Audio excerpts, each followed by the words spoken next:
Welcome to Novel Love Hearing. We bring you hundreds of novel audiobooks covering every genre and every kind of story you can imagine. Action? We've got it. Adventure? Absolutely. Horror? Of course. Whether it's the legendary Uchiha Massacre or outrageous tales like stealing Naruto's and Sasuke's women, you'll find it here.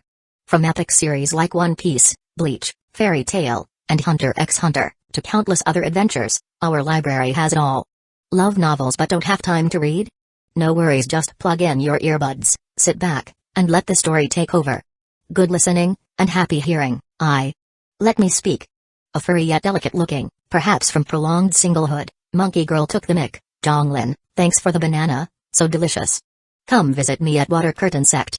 Jonglin. You hear me? Kenji appeared on screen. Treat little dragon well. Hurt her and I'll smash her chest. Jonglin, I'll find you. However far. A girl in a bamboo hat murmured before suddenly stabbing her sword at the camera. Don't think you've escaped. Junior brother Jong. Lin Qingwen's fair face reddened as she bit her lip, then similarly drew her sword. When I reach Jade Purity Realm, I'm coming for you. Jong Lin. You tricked me into elimination. This isn't over. Jong Lin. I'll avenge my senior sister. Jong Lin, watching? I like you, come pluck me Jong Lin. You've seduced my junior sister. We're done. Jonglin, beauties belong to the strong. Fight me. Brother Jong, from Brotherly Love Sect, wanna practice purple chi comes together? As chaos erupted, Jonglin hastily rolled up the scroll, massaging his temples. Daddy. No sad. Flower for you.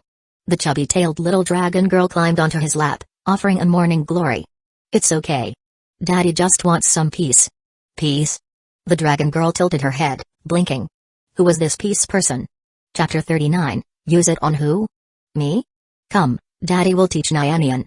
Nyanian must read along with Daddy, okay? At the stone table on Twin Peaks, Jonglin held the little dragon girl named Jong Nyanian on his lap as they sat on stone stools.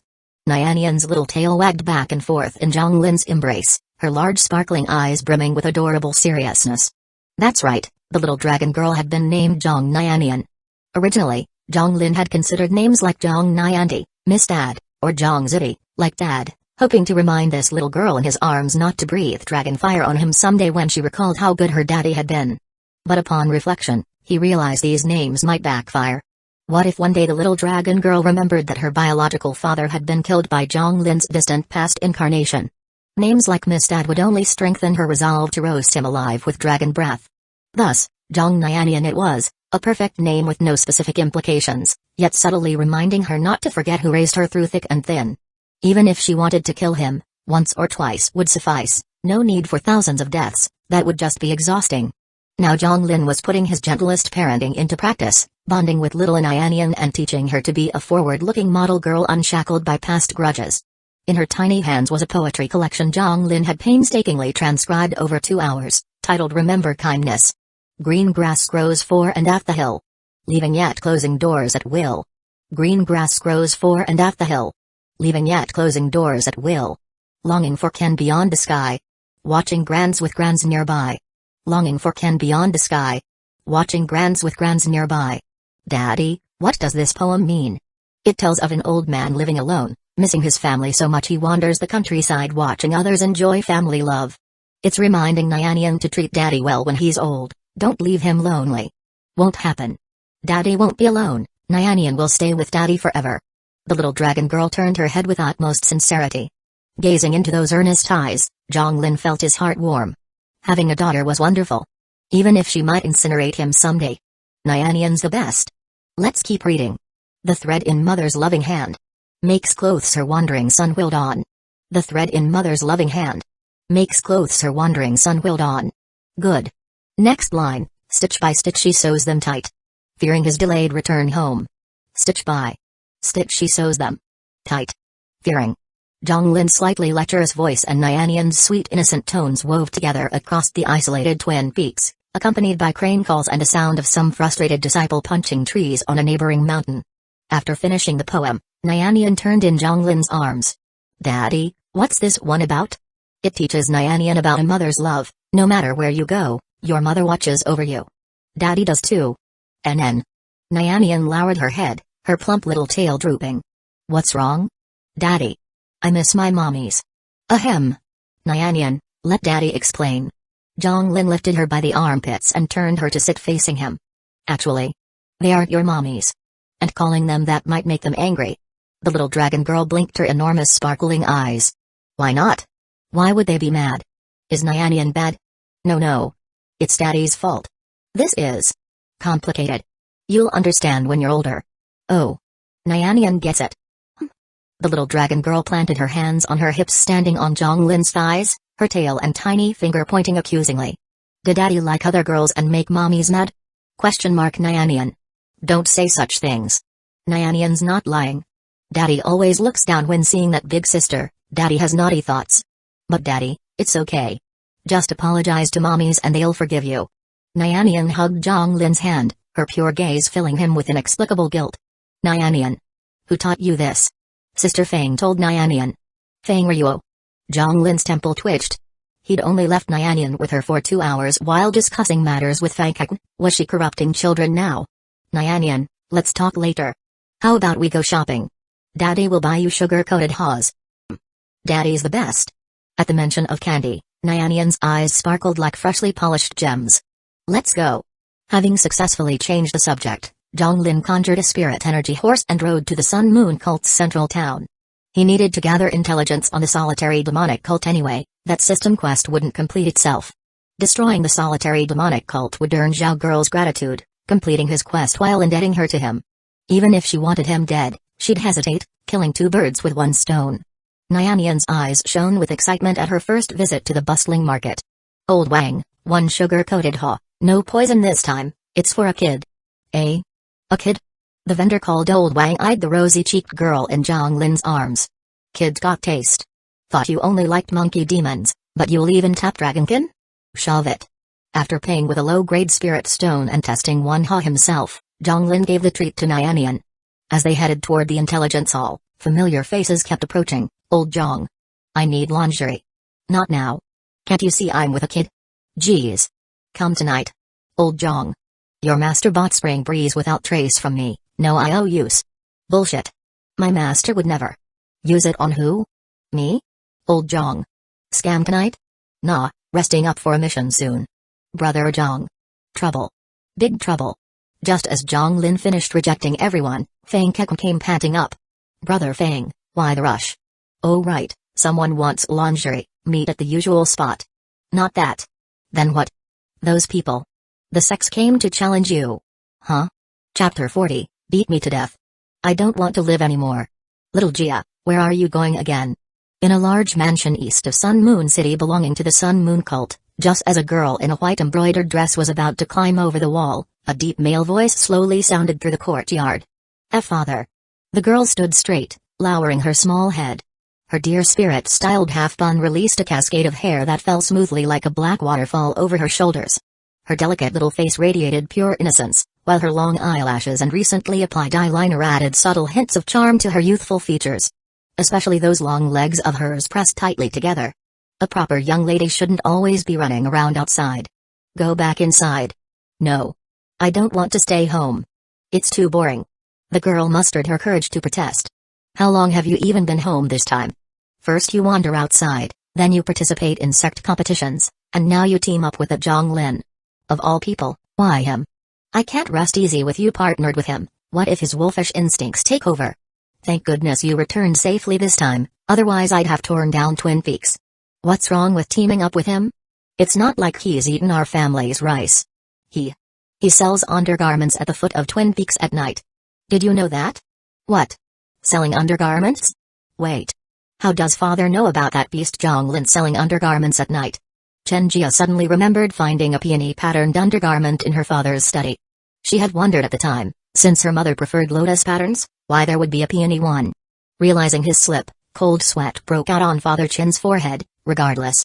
I absolutely forbid you from going out. Besides, that Jonglin has already forgotten about you. Which is exactly why I must go. Pouting, Chen Jia assumed a boxing stance facing her father. Even if he's forgotten me, I still remember him from childhood. That's enough. I need to help him. You're not even married yet and already siding with outsiders. You'd actually raise your hand against your own father for some rascal. Father Chin's beard trembled with rage. Fine. I'll stand right here without moving. Go ahead and hit me if you dare. Come on. Beat me to death. I don't want to live anymore. Seeing his daughter remain motionless, Father Chen secretly rejoiced. As expected, her father was still more important than some outside rogue. But just as Father Chen let his guard down for a moment, Chen Jia gathered her skirt, assumed her boxing stance, and after 6 precise steps carrying thunderous momentum, her small fist struck directly at her father's chest. A pained scream echoed through the Chen residence. Humphrey. Chen Jia brushed off her hands and climbed over the wall as usual. But just as the girl landed from the high wall, picked up her bundle, dusted herself off, and took no more than 2 steps forward, she found herself face to face with a beautiful woman in palace attire. Simply standing there with dignified grace, the woman's boxing aura exerted invisible pressure. Mother. Dragon Gate sect. What should we do? Should we tell senior sister Lin about junior brother Zhang being surrounded? We can't. Senior sister Lin just reached the nascent soul realm and is in seclusion stabilizing her cultivation. We can't distract her. But what if something happens to junior brother Zhang? Even though he betrayed Dragon Gate sect, he's still our junior brother. Should we ask senior brother Qin Zhao? He was always closest to junior brother Zhang. Good idea, let's go find him now. No need to look. Qin Zhao's voice drifted down from above as he descended with his sword. Looking at his junior brothers and sisters, then recalling recent events, he couldn't help but sigh. Senior sister Lin has already left the mountain. At the foot of Dragon Gate Sect's Jade Maiden Peak, just as a woman in a cyan dress finished bowing 3 times to the sect and turned to leave, an elder holding a whisk landed gracefully. Ancestor. Seeing the elder, Lin Qingwen bowed respectfully. Qingwen, return. No. I won't go back. Because of that Zhang Lin? Having that name spoken aloud directly made the girl's face flush slightly, but she straightened her graceful figure and met the gaze of Dragon Gate Sect's founding ancestor. Yes. He is from the demonic cult. He's my junior brother. He sees you as his senior sister, but do you only see him as a junior brother? Senior sister, I'm Zhang Lin, senior sister, your clothes are so big. No, I mean long. Never mind, forget I said anything. Senior sister Lin, you should eat. Steel is made from iron, meals are steel. If you skip one you'll feel ill. Senior sister, don't be angry with master. He's just worried you'll be too focused on cultivation to marry, that's why he's looking for potential matches for you. Senior sister, don't hit me. Senior sister, try this big sausage I just grilled. Let me tell you, these are really hard to make. Not cured sausage, but fresh sausage. Come try my big sausage. Senior sister Lin. Do you know? I love you. Memories flooded the girl's mind. She had already said I but couldn't bring herself to say the final love. A sword cultivator cultivates both heart and sword, heart before sword. If you don't even understand your own feelings, how can you become a true sword cultivator? How will you resist the demonic beasts from the wilderness in the future? With a wave of his whisk, the girl's grip on her sword loosened as her consciousness faded. Just as she was about to collapse, a woman who appeared ageless despite her unknown years appeared and caught her. Dear, how was my soul-stirring speech just now? Quite masterful, wasn't it? Seeing his wife, the elder's eyes crinkled with laughter like a country dog. Go to Sun Moon Cult immediately. If anything happens to Zhang Lin and Qingwen's Dao heart is damaged, don't even think about coming back. You can stay outside learning foreign languages forever. Sword Spirit Sister. Let me out. Zhang Lin is in danger. No. Xueli, you just entered the Dragon Gate realm from the Lost Trail secret realm and suffered from that realm collapse storm. Your cultivation is extremely unstable now. If you don't regulate it, you might damage your foundational Dao. You absolutely cannot go. But. Zhang Lin No buts. Xueli. You have your own destiny. Have you forgotten your vengeance for your destroyed sect? And don't you trust Zhang Lin at all? The girl bit her lip hard, her nails digging into her palms. I'm sorry Sword Spirit Sister, but I still have to. Before she could finish, the sword spirit blocking her path flashed past her forehead. The already weakened Zhao Xueli gradually lost consciousness. Xueli, forgive me. When the girl's eyes opened again, the sword spirit had temporarily taken control of her body. Meanwhile, at Sun Moon Cult's largest restaurant, 2 men strode in. Perched atop one man's head was an adorable little dragon girl. Daddy, what is this place? Little Nyanyan wagged her tiny tail and asked in a sweet, milky voice. Ahem. Children shouldn't ask too many questions. Zhang Lin gently stroked the girl's silver white hair, dollar signs practically glowing in his eyes. Chapter 41, It Feels Like. New Year's Eve. In the dimly lit room, Over a dozen people gathered around a circular table with a thick, large candle burning at its center. Beside the candle sat an adorable little dragon girl. The little dragon girl sat with her short legs splayed out, blinking her eyes at the flickering flame while her chubby little tail swayed back and forth on the table. Perhaps growing bored, she sucked on her finger thoughtfully before a light bulb seemed to go off above her head. She picked up the candle flame in her tiny hands, wanting to give it to her daddy, only for him to pat her head and tell her to put it back. Daddy wouldn't play with her. With her little head drooping, Nyanyan sat on the table feeling wronged. But when Zhonglin placed a pile of snacks before her, Daddy instantly became the best daddy again. Brother Zhong, are you serious about this? The flickering candlelight illuminated the faces of nearly 10 people. Zhonglin narrowed his eyes, dead serious. But Brother Zhong, it's not that we don't trust you. This deal seems a bit too big. A large eagle demon stroked his pointed chin with a claw, deep in thought.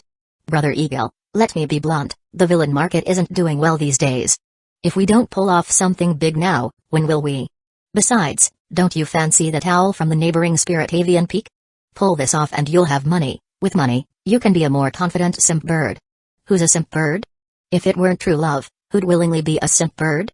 Alright, little eagle, don't get worked up. A muscular man with 8-pack abs pressed down the eagle's wing. Brother Zhong does have a point. But Zhong, while your plan is tempting, and it's not that we don't trust you. Even though you reached the ocean viewing realm just after turning 18, that's still only the ocean viewing realm. To be frank with everyone, fighting above my weight class has always been my specialty. A bald guy rolled his eyes at Zhonglin. You think this is some cultivator novelist's fairy tale? Anyway, are you in or out? Zhonglin's tone suddenly turned serious. I'm only inviting you all because of our years of partnership. Not taking this money would be a disgrace to our demonic cult identity. Plus, after we succeed, I'll cover 20% off all undergarment purchases for everyone here. Enough. I'm in. I trust Brother Zhong won't deceive us. Fang Kekl slammed the table so hard Nyanyan's little bottom bounced off the surface before plopping back down. I'm in too. Let's do it. Gan. Gan. Gan. Suddenly, the group around the table started pounding the surface while shouting Gan. In unison, making Nyanyan giggle with delight as she bounced up and down. So fun. Enough with the Gan. Can't you see there's a child here? Be civilized. We're cultured demonic cult members. Zhonglin picked up Nyanyan. Alright, we'll proceed as planned. I'll go rest now, the rest is up to you all. Don't worry, leave it to us. If it's truly as Brother Zhong says, just focus on showing off tomorrow, we've got your back. Good, in that case, I'll take my leave. Placing Nyanyan on his head, Zhonglin cupped his hands in salute and exited the dim room. Oh, and stop being so stingy with candles, light a few more. It's bad for your eyes in here. Daddy, why do those uncles look so excited? What does Gan mean? On their way back to Twin Peaks, Nyanyan asked curiously while perched on Zhonglin's head. Well, you don't need to understand that, Nyanyan. Come on, let's go home for dinner. Speeding up on his flying sword, they soon returned to Twin Peaks. After lunch, since Nyanyan loved Zhonglin's life-bound flying sword so much, he sealed First Snow's sharp edge and let her play with it. Zhonglin sat at the stone table calculating potential earnings from this deal using a feather pen collected from Spirit Avian Peak. As he calculated, he wiped his mouth, his eyes turning into mischievous crescents. Nearby, Nyanyan blinked at insects on a branch before suddenly opening her chubby little mouth to eat one. Turning to look at her daddy. Somehow, Daddy sometimes seemed really creepy. Bro, you heard? The 6 great sects are coming to besiege our Sun Moon cult. Huh? I thought they were just after Brother Zhong. Don't worry, people come seeking revenge all the time, just lay low and they can't possibly storm in, right? Seriously though, what's with Brother Zhong? With such a beautiful master, why become a flower thief? Old Koo, you don't understand, home flowers can't compare to wild ones. No. Listen. Brother Zhong plans to face them alone tomorrow. What? Come, proprietors. A bowl of plain noodles for everyone here, put it on my tab, Eagle Big. Wow, Eagle Big, did you finally win over that owl? Since when are you so generous? Ha, I haven't gotten Little Flower yet, but my bro Zhonglin is taking on the 6 great sects alone tomorrow. What? Has Zhong gone mad? Did his master run off with another man? Why would he do this? To celebrate our Sun Moon cult's Zhonglin's inevitable victory tomorrow, I declare all services at Spring Breeze Pavilion 20% off today. Boss is awesome. Boss is the best. Boss, how about having Miss Woody perform a dance to celebrate? No problem. Today Woody will dance for everyone. Boss. A girl gently tugged at her sleeve from behind. Woody, it's fine, just one dance. No. The girl named Woody bit her lip lightly. Is young Master Zhang really a flower thief? Within less than 2 hours, all major gambling dens and taverns in the Sun Moon cult had open betting pools. Place your bets. Finalize your wagers. Bet on complete victory for our Zhang Lin here, complete defeat here, exact score predictions over here. That Zhang kid has guts. A true demonic cult member. I'm putting 10 mid-grade spirit stones on total defeat. I support Zhang Lin. 20 mid-grade spirit stones on 1 win. Brother Zhang, they don't believe in you, but I do. I'm betting on 2 wins. By the way bro, how many matches are there tomorrow? Didn't you hear? Brother Zhang is fighting them all at once. Ah. What's wrong? Boss. Can I open a will Zhang Lin return a live bet? Brilliant idea. Through mere afternoon's fermentation, news of Zhang Lin single-handedly battling the 6 great sects spread throughout the cult. Every tavern and shop in the Sun Moon cult decorated with lanterns and streamers while offering discount promotions. It felt like New Year's Eve.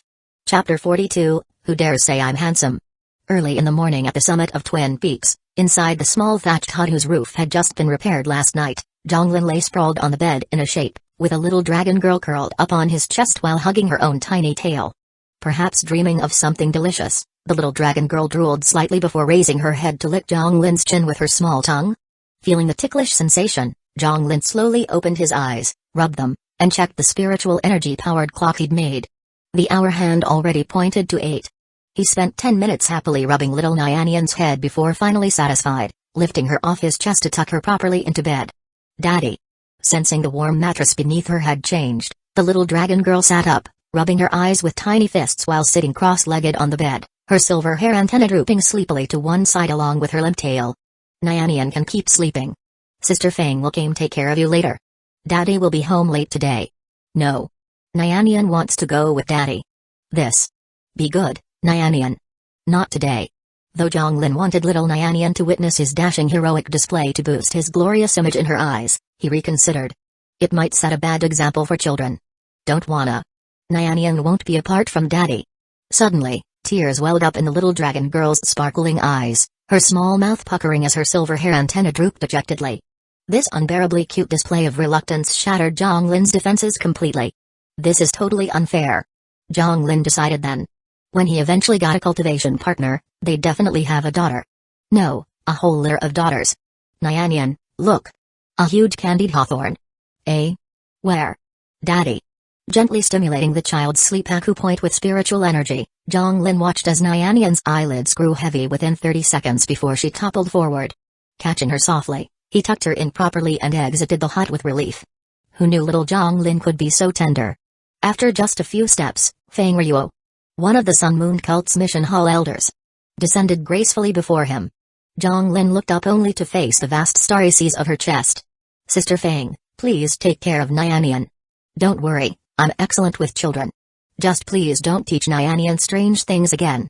Those aren't strange. I'm teaching her essential knowledge for girls. How to watch out for boys properly. Is that why Sister Fang still doesn't have a cultivation partner? The moment Zhang Lin spoke, killing intent radiated from Fang Ruo as she smiled sweetly. Little Zhang Lin, what was that? Sister didn't quite hear. Care to repeat it? I've got things to do. Leaving now. Wait.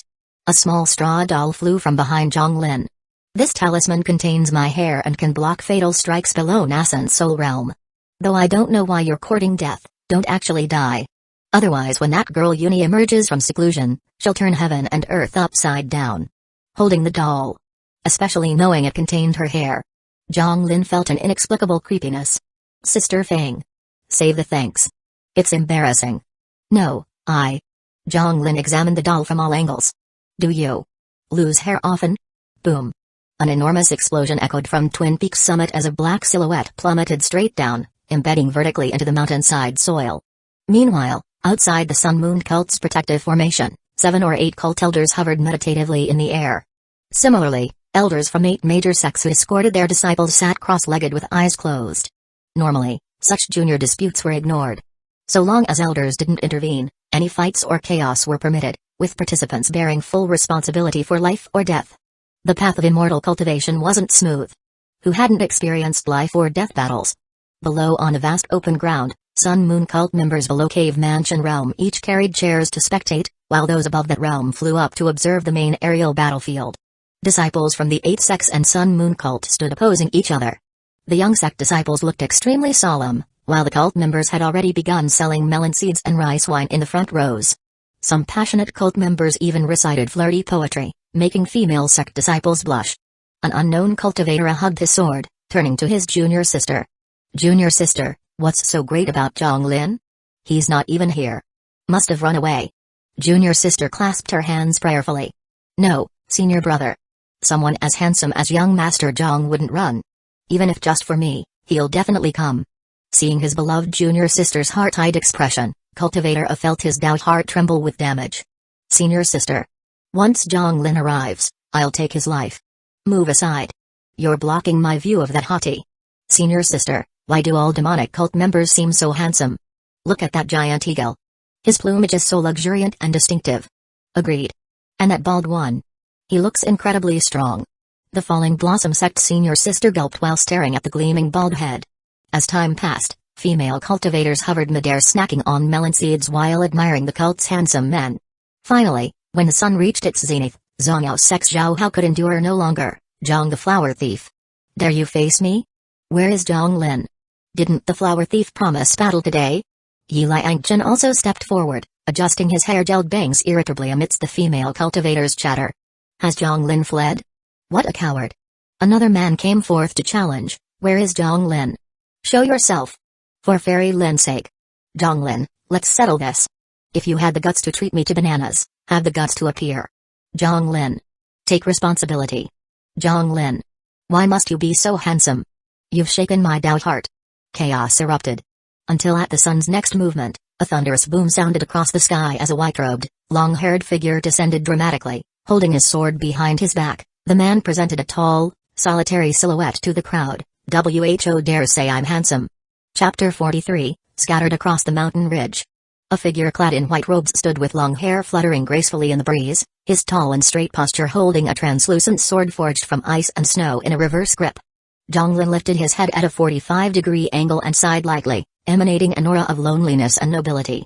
The scene fell into silence, with many female cultivators' eyes lighting up. Why? Why must such a handsome and charismatic man be a flower thief?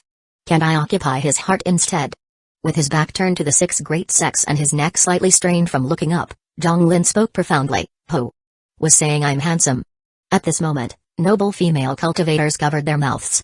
Even though the line was so crony and non-mainstream, why did this man still manage to disturb their doubt hearts? But just as Zhonglin finished speaking, after being cool for merely 2 seconds. "Damn it, Zhonglin. You finally showed up. Better fight well." Eagle Big stepped forward, patting Zhonglin's shoulder with his claws. "Brother Zhong. I bet my entire wife's dowry on you. Win at least 3 matches. Brother Zhong, don't listen to him. Money is nothing. Your life matters more. Let's just forfeit. Today, Brother Wang will take you to Spring Breeze Pavilion to watch Woody dance. Zhonglin, here, eat a bun and fight well. Don't worry, I swear I didn't poison it. Get lost. I just saw you sprinkling Spring Breeze without trace on that bun." A buddy shoved him aside. "Here, Zhonglin, let me massage your shoulders. Make sure you fight well later." In an instant, the demonic cult cultivators on Zhonglin's side swarmed over. Some bringing water, others breakfast, some massaging his shoulders and legs, and even one combing his hair. Zhonglin sat atop his flying sword, receiving imperial treatment. At that moment, Fang Kekun pushed aside a shoulder-massaging buddy and whispered, "Everything's ready." Zhonglin smirked. "The odds? 1 to 100. Huh? Feels lower than I expected." "Well, apart from us betting on your complete victory, Madam Chen also placed bets, and Elder Fang Ryuo from the mission hall wagered a lot too. Especially Woody from Spring Breeze Pavilion. Seems she bet her entire fortune." Zhonglin shook his head. "Elder Fang Ryuo just has money to burn. Over 100 years old and still not saving for her dowry. Madam Chen probably only bet to humor her. Son. But what's up with Woody? Do I even know her? Who cares? The odds are still great. Brother Zhong, you better fight well. My wife's dowry and my sister's marriage funds are all in this. If we lose, I'll explode. Relax, Brother Fang. After this battle, we'll celebrate at Spring Breeze Pavilion. Ascend to adulthood together. Quit dawdling, Zhong the pervert. Come out and fight." Today, Zhao Hao will take your dog's life. Zhang Lin. Face me in battle. No. Senior brother, let me go first. I've endured him long enough. I'm about to lose it. On the other side, the young elites of the six great sects couldn't take it anymore. This guy was just too much. Damn it. They were all trying to look cool, so why was he the only one succeeding? On the Sun Moon cult's side, Zhang Lin suddenly shuddered, slowly rising to his feet and stepping forward midair. His sword, First Snow, emitted a chilling white aura as if forged from winter itself. System, got any quests? I'm about to show off. Zhang Lin mentally conversed with the system. In response, waves of static appeared in his mind, accompanied by the crackling noise of a signal-less black and white TV. Ding. A crisp sound echoed in his heart. Host has finally awakened and taken the initiative to embark on the path of a villain, a suicide mission. Quest triggered. Quest, the essence of villainy lies in showing off before others. Battling the six great sects is the starting point of your journey as a supreme villain. Your moment to make a name for yourself. Crush their dignity and plunge them into despair. Reward, high-quality disguise mask, undetectable below immortal realm. As the system's voice faded, Zhang Lin flicked his hair, narrowed his eyes, tilted his head slightly, and raised his sword. I, Zhang Lin, stand here. Who among you will be the first to die? So cool. Why does this man look so wicked yet so handsome? Senior sister, don't blame me. I'm going first. No, junior sister. Let me. Senior sister, wipe your drool first. Enough. How dare you challenge all of us alone? Such arrogance. I, Tialanku of the Blood Armor sect, won't stand for it. A military cultivator from the Blood Armor sect stepped forward, radiating fierce momentum. Go, Brother T. Brother T, you're the best. I mean, strongest. Senior Brother T, don't hit his face. If you dare harm young Master Jiang's face, I'll never forgive you. Brother Jiang, just forfeit already. Don't listen to him. At least fight this one first. What nonsense. Brother Jiang should fight Zhao Rishan and Yi Liangchen before quitting. Zhang Lin, die slowly. As the two faced off, waves of cheers rose from both sides, like gambling addicts, referring to the author, watching a World Cup match on TV, eyes glued to the score. Nearly 2/3 of the Sun Moon cult had participated in Zhang Lin's betting pool. Some wagering on how many matches he'd win, others on whether he'd return alive. But the most crucial bet was Zhang Lin's complete victory. Aside from Zhang Lin and a select few, almost no one bet on this. Making it the highest odds. As if he'd have nothing better to do than fight these muscleheads instead of spending time with little Nianian. Today, Zhang Lin would teach them what it meant to be a gambling legend backed by both revive coins and skill. Hee, little Nianian, wait for daddy to win you some candy. Zhang Lin wiped his drool, his eyes full of mischief, before solemnly declaring, I'll fight, but as agreed. At least 10 mid-grade spirit stones per match. Humphrey. A mere 10 stones. Tialanku suppressed his cultivation to the ocean viewing realm as per the rules, then tossed the stones from his storage pouch. Just as Zhang Lin's eyes gleamed while catching them, the opponent shamelessly launched a surprise sword strike. Damn it. How cheap. You actually ambushed him? What the hell, you're acting more like a demonic cultist than us. Instantly, the Sun Moon cult side erupted. But as the blade neared Zhang Lin's throat, a scream pierced the air. Ah! Unbeknownst to all, several ice spikes had already erupted from First Snow in the distance. Chapter 44 Fake Match. Refund? Refund? Brother T. Senior Brother T. T. The longsword slowly slipped from Tialanku's grasp. A blood-curdling scream pierced the sky as a fountain of blood erupted high into the air. Clutching his backside, Tialanku went limp and plummeted downward. Mid-fall, an arc of blood sprayed from his rear like a crimson geyser. Langpu. A male cultivator leaped into the air to catch Tialanku. The two men spun wildly through the sky, completing countless rotations before finally stabilizing. Senior brother. I'm afraid I won't be able to practice Purple Chi Comes East with you for some time. No. Langpu, don't talk nonsense. You'll be fine, you must be fine. Tialanku weakly shook his head. Senior brother. Between Zhang Lin and me. Who's more handsome? What kind of question is that? Obviously Zhang Lin is more handsome. Ugh. Langpu. What's wrong? Langpu. Langpu. Langpu. The man's mournful cries echoed across the battlefield as he gently laid his junior brother face down on the ground. With a furious roar, he charged at Zhang Lin. Zhang Lin. How dare you injure my junior brother? I'll sacrifice your rear end to the heavens. The man produced a small iron sphere that, under spiritual energy activation, rapidly expanded to encase his body. In moments, he stood clad in gleaming silver armor. Military cultivators typically wield armor pills as weapons. Similar to pure martial artists, they specialize in close combat, but also cultivate spiritual energy. Transformed into his armored form, the man unleashed a barrage of left hooks, right crosses, uppercuts and low kicks. Baba Baba. Each strike trailing purple energy trails. Zhang Lin stubbornly blocked each attack with his fists. Though both were at the ocean viewing realm, his opponent's foundation seemed far more solid. Moreover, Zhang Lin suspected this man had also reached the fourth realm of pure martial arts. Bam! The armored warrior's kick sent Zhang Lin flying dozens of meters. Blood trickled from his lips as he struggled to stand midair, wiping the crimson stain from his mouth. Eagle Big, hey, Wook, what's Zhang Lin doing? That guy's clearly a martial artist. Why's he tanking all those hits? Wook, dunno. You think he's scamming us? Thankek, shh. Don't question Brother Jiang's methods. His actions are beyond our comprehension. Zhang Lin. Prepare your rear. With a thunderous shout, radiant light erupted from the armored cultivator's joints. Clasping his hands above his head, he transformed into a spinning drill aimed straight at Zhang Lin. Even if it takes my last breath, I won't fall here. Zhang Lin raised his sword skyward. Oh great sun! Grant me your power. The blazing sun overhead pulsed as golden rays poured into Zhang Lin's blade. Salted fish thrust. With a mighty fart providing jet propulsion, Zhang Lin shot forward like a fighter plane to meet the spinning drill head-on. Their roars fueled the clash as spiritual energy exploded outward from the point where drill met sword. Zhang Lin. Jitamai. The passionate battle stirred every spectator's heart as both sides instinctively cheered their champion's name. Boom. After the explosion cleared, Jitamai plummeted to the ground while Zhang Lin remained airborne. His long hair fluttering dramatically, the blood at his lips accentuating his transcendent aura. Catching a wine jug tossed by Fang Kek, Zhang Lin took a heroic swig before casually declaring, "Who's next?" Wow. So handsome.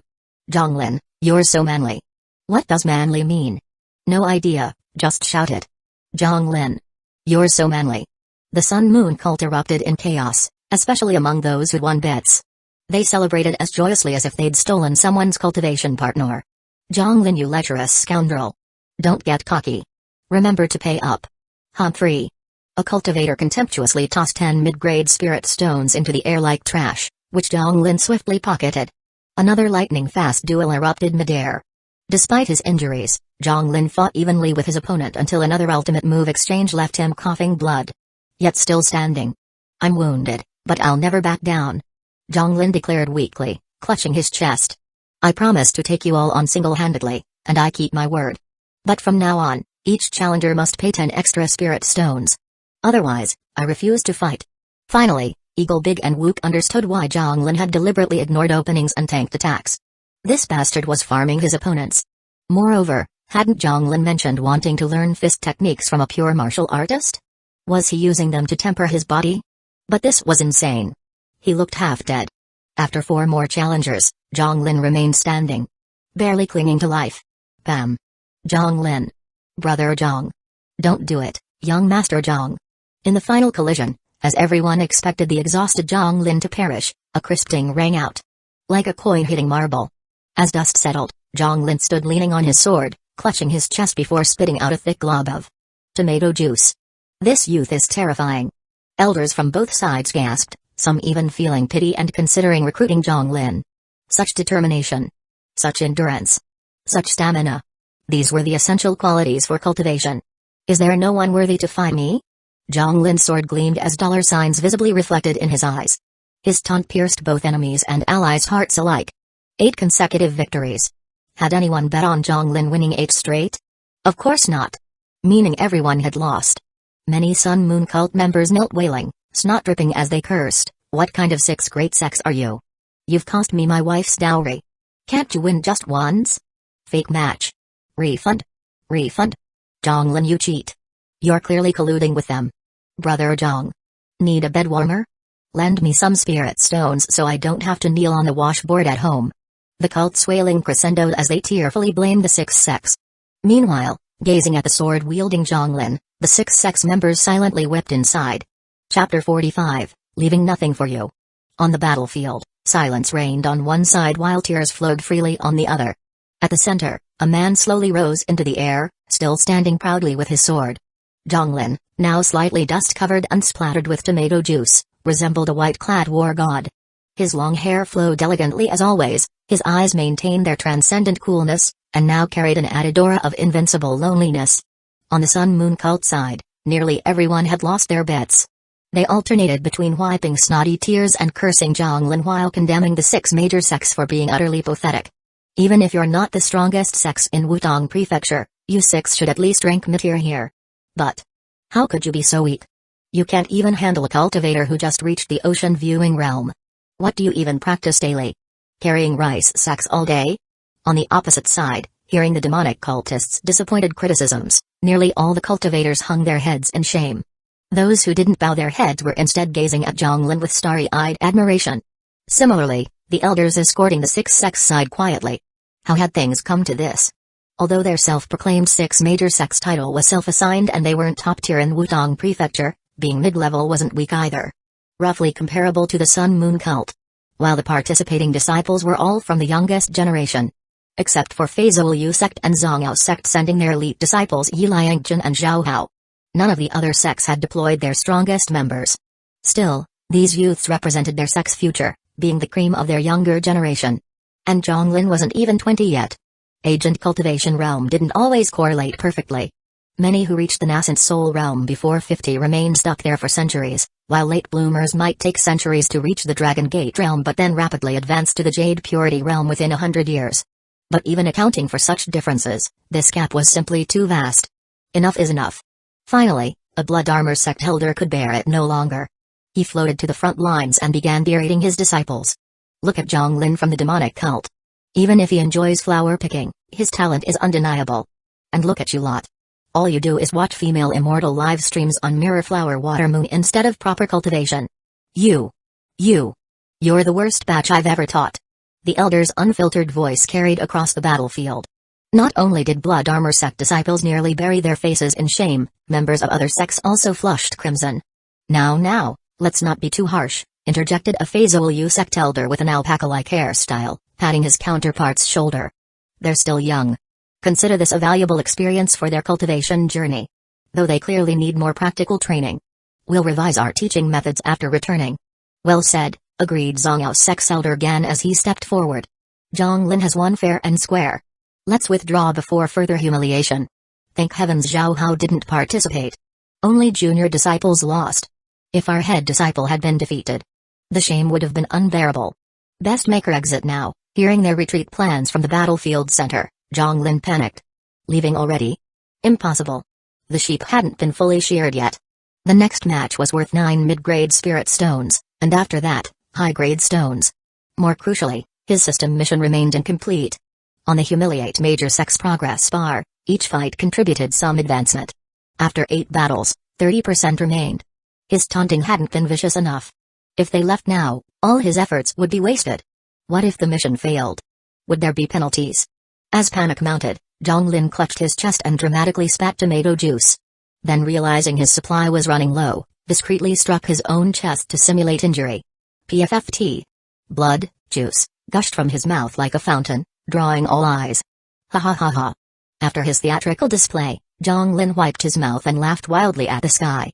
The world mocks my promiscuity, I mock the world's prudery. Raising first snow to point at the crowd, his eyes brimmed with loneliness, invincibility, mockery, and coldness. Your so-called 6 major sects? All trash. I, Zhonglin, remain standing here. My lamp nearly extinguished, my body covered in wounds. Yet I've retreated from no battle. And you dare not challenge even me? Is this the courage of righteous X? Tonight you all deserve to dine with Liang Fen. If you're this cowardly, why cultivate at all? Better join my demonic cult's pig hero. Hearing his name, a pig demon who'd lost his secret savings tearfully stepped forward. Though unsure why. Slinging an arm around the pig demon, Zhonglin brandished first snow and shouted, You 6 sects should quit cultivation. Learn postpartum pig care from my brother here. Gigi Bo. After slipping Gigi Bo a mid-grade spirit stone with a meaningful glance, the pig demon immediately caught on. Adjusting his underwear, he stepped forward and bellowed, You spineless rats. After my brother Zhong defeats you today, he'll personally visit your 6 sects for flower picking someday. From 8-year-olds to 800-year-olds. Even female dog demons. He'll leave nothing for you. All your righteous sex fairies will become my brother Jiang's. Ahem. Zhang Lin abruptly kicked Ji Jibo aside upon realizing the problematic direction. Pork prices have risen recently, affecting my pig brother's mood. Please forgive him. He clasped his hands apologetically. Then instantly straightened, unleashing First Snow's sword energy in an icy mist that engulfed everyone. When a swordsman releases energy without restraint, it constitutes the ultimate provocation. Well? Dare you face me? Before Zhang Lin finished speaking, disciples from the sixth sex began collapsing while vomiting blood. Senior brother. Junior brother. Brother Zhang. His words pierced every heart. Those with unstable doubt hearts immediately spat blood and fainted. Senior sister. Junior sister. Likewise, numerous female cultivators swooned. Senior sister, don't be angry. I'll claim his head. No. Junior brother. A senior sister grabbed his arm. Senior sister. Don't worry. For you, I'd bear the world's hatred. And no. That's not. The senior sister shook her head dizzily. When young Master Zhang said those words just now, he was so dashing. Chapter 46, Don't You Dare Shake My Doubt Heart. Facing Zhang Lin's provocation, people from the six major sects kept vomiting blood and collapsing, yet not a single one dared accept his challenge. What a joke. Continuing would mean betting 90 mid-grade spirit stones next, and after that, an entire high-grade spirit stone. One mid-grade spirit stone was worth 100 low-grade ones, and one high-grade equaled 100 mid-grade. Even if they were wealthy, no one would just hand over money like this. Meanwhile, the Sun Moon cult members, having basically no chance to win at this point, joined Zhang Lin in mocking their opponents. After this gamble, Zhang Lin would surely be rolling in riches. Maybe even sharing some profits with them. The scene descended into chaos, resembling the lawless frontiers of Jinxabai. If not for the elders from both sides maintaining order, outright brawls would have erupted. Instead, they settled for aggressive posturing. What are you staring at? I'll stare if I want. Try me. Oh, I'll try alright. What delighted Zhang Lin was watching his mission completion rate steadily climb in the task interface. Through sheer force of mutual insults, amplified by his earlier provocations, he somehow completed the mission. But completion aside, this staring contest wasn't productive. No spirit stones earned meant no happiness. Just as the verbal barrage peaked, inspiration struck Zhang Lin. He activated Heart Lake transmission toward Yi Liangchen, who stood gripping his sword tightly yet hesitantly on the opposing side. Heart Lake transmission was mysterious, unless you were a Jade Purity Realm expert specializing in mind arts like the Yin Yang school practitioners, you'd only sense communication occurring without discerning content. Why? Don't ask. It's just the setting. Brother Yi, interested in a business proposition? Zhang Lin? Yi Liangchen startled, his gaze snapping toward Zhang Lin, who maintained a 45-degree cloud-gazing pose. Noticing his disciple engaging in silent communication, Fazol Sex Elder Kalnima frowned and moved to intervene. While the Sun Moon cult didn't indiscriminately kill, their reputation in Wutong Prefecture stemmed from psychological warfare. And Zhang Lin clearly excelled at it. If Liangchen developed inner demons, it'd be disastrous. Just as Elder Cao reached to tap Yi Liangchen's shoulder, Blood Armor Sex Elder Yang stopped him. Brother Yang? Brother Nima, this is valuable experience for Liangchen. We can interrupt if things turn sour. After consideration, Elder Cao nodded and withdrew his hand. Zhang the Flower Thief. Using Heart Lake transmission on me? Don't you dare shake my doubt heart, not at all, Brother Liangchen. As I said, a mutually beneficial transaction, dealing with demonic cultists? Ha. Even if I, Yi Liangchen, were to fall off this cliff. Even if I starve to death. I'd never ally with you, what a pity, Zhang Lin sighed through the mental link. I wanted to make you the talk of Wutong Prefecture. The object of countless female cultivators' affection. Imagine maidens showering you with flowers, poetry that makes literati girls blush, junior sisters worshipping your every move. But since you refuse. My apologies for disturbing you. Wait, just as Zhang Lin prepared to sever the connection, Yi Liangchen stopped him. Details. Now, above the Sun Moon cult's protective formation, the verbal battle raged on. Though the demonic cultivators clearly held the advantage, likely due to cultural differences. Then, as the sun climbed higher, a goblin-like cackle silenced the crowd as all eyes turned to Yi Liangchen like he was a derpy husky. With a dramatic sleeve flourish, he stepped forward. Zhang the Flower Thief. I challenge you. Producing a long-hoarded high-grade spirit stone from his storage pouch, Yi Liangchen tossed it to Zhang Lin.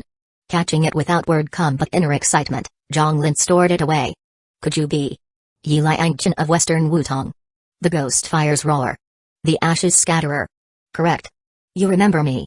Today I avenge your ambush in the Lost Trail secret realm. Ha ha ha. Bring it on. Here I come. Liangchen.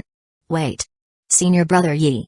Before anyone could stop him, Yi Liangchen launched forward. Unlike Confucian, Taoist, or Buddhist practitioners, Feizuolu sect specialized in original qi cultivation methods. Their direct disciples primarily trained in ghost fire's roar and alpaca army formation. Within a breath, flame-wreathed fists struck as Yi Liangchen rode two spirit energy alpacas toward Zhang Lin. Meeting him head-on, Zhang Lin drew first snow. Aura aura aura. Atatata. Fire and ice clashed midair. Heat waves and frost alternating as fists met sword in relentless exchanges. Neither yielded, tanking each other's techniques. The brutal, meat-pounding combat made men silently close their eyes and women shed quiet tears. Finally separating, Yi Liangchen crossed his flaming fists. Twin fire dragons erupting forth. While Zhang Lin assumed a sword stance reminiscent of Yeshui Han, visualize Qin's moon's icy technique, frost crystallizing along his blade. Everyone blinked. For behind Zhang Lin appeared a towering woman in white robes with silver eyes. She smiled. Then viciously kicked Zhang Lin's backside. The vision lasted but an instant, dismissed as collective hallucination. Unaware, Zhang Lin, who'd planned to use flatulence for propulsion, suddenly lurched forward. Zhang Lin. Yi Liangchen. Inferno fist met glacial blade in catastrophic collision. Boom. The shockwave separated them again. Zhang Lin's life-bound flying sword returned to his acupoint as Yi Liangchen's flames extinguished. Both knelt midair, wiping bloodied mouths before rising. Zhang Lin. Though we're evenly matched today, we shall meet again. Yi Liangchen. Never imagined your ghost fire's roar had reached such mastery. I proclaim you the ghost fire supreme. A draw it may be, but with your injuries, consider this sect competition your complete victory. Had you led the charge initially, outcomes might differ. Senior brother Yi. Senior brother Yi. Senior brother Yi. Wait. Wasn't it a draw? Why the cheers? Draw? You try fighting him. Surviving is victory enough. Keep cheering. Senior brother Yi. Senior brother Yi. Despite the tie, the six sects celebrated riotously. Exchanging bows and smiles, Yi Liangchen turned to leave. As Zhang Lin pivoted too. Zhang Lin. 3 needle-thin flying swords shot from the cheering crowd. Sun Moon cult elders. Still processing the spectral woman. Reacted too slowly to intercept the lethal projectiles. Exhausted from flashy techniques in the life-or-death duel and genuinely wounded from both the battle and his earlier blood-spitting stunt, Zhang Lin couldn't dodge. Zhang Lin. The swords flashed past. Their sword energy severing Zhang Lin's neck. His head tumbled. Chapter 47. Why must you keep spouting nonsense? Zhang Lin. Brother Zhang. Young Master Zhang. In an instant, Zhang Lin's head rolled through the air. Those eyes filled with dollar symbols fell to the ground, his face still frozen in that ridiculous smile. For all cultivators, unless one's physical body reaches the golden body realm, 6th realm of martial artists, their flesh would dissipate into spiritual energy upon death, returning to nature. Recycling at its finest. Of course, even golden body realm cultivators could choose to dissolve their bodies into spiritual energy upon death if they wished. Someone like Zhang Lin who courted death daily would naturally need a good respawn point. As Zhang Lin's body dispersed into wisps of spiritual energy. Ding. Another crisp sound of a coin hitting marble. Ah. Simultaneously, from behind the 6 major sects, 3 people screamed in unison. Everyone turned to see Zhang Lin holding first snow, surrounded by 3 frozen statues, disciples who had infiltrated the 6 sects, now suspended midair by spiritual energy. Zhang San? Li Si? Zhao Wu? The sect elders stared at their frozen disciples not with anger toward Zhang Lin, but confusion, for the disciples held transfer crystals in their hands, clearly preparing to flee. Moreover, the flying swords earlier had emanated from their locations. Zhang Lin? Young Master Zhang? You rascal, I thought you died similarly. Many female cultivators' eyes lit up seeing Zhang Lin resurrected. Little brother Zhang, how? The rough-looking elder from Feizuolu sect was speechless witnessing Zhang Lin's revival. A moment ago, Zhang Lin had truly died, yet now he stood resurrected in the blink of an eye? Not only that, but his injuries had completely healed. It was like a full HP recovery. To be honest, what they killed was merely my decoy. But that's unimportant now. Zhang Lin cupped his hands respectfully. 3 elder masters, though these were your sect's disciples, they're actually solitary demonic cult infiltrators with a personal grudge against me. I need to take them back for deeper discussions. Might this junior request them? As Zhang Lin spoke, Sun Moon cult elders finally stopped spectating and moved behind him. The three elders frowned deeply. They'd never imagined solitary demonic cult spies had infiltrated their sects.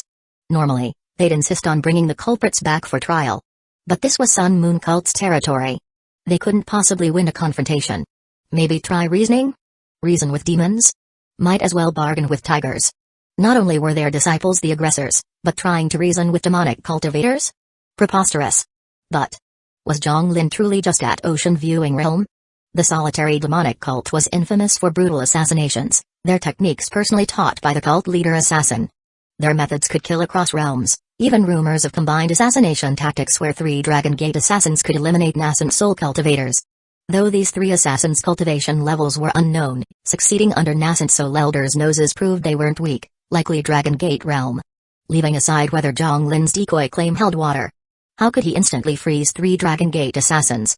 While surprise played a factor, this demonic youth was clearly extraordinary. And that towering feminine silhouette behind him earlier. Multiple elders' gazes unconsciously fell upon first snow in Zhang Lin's hand. Solitary demonic cult infiltrators nearly assassinating little brother Zhang was our oversight.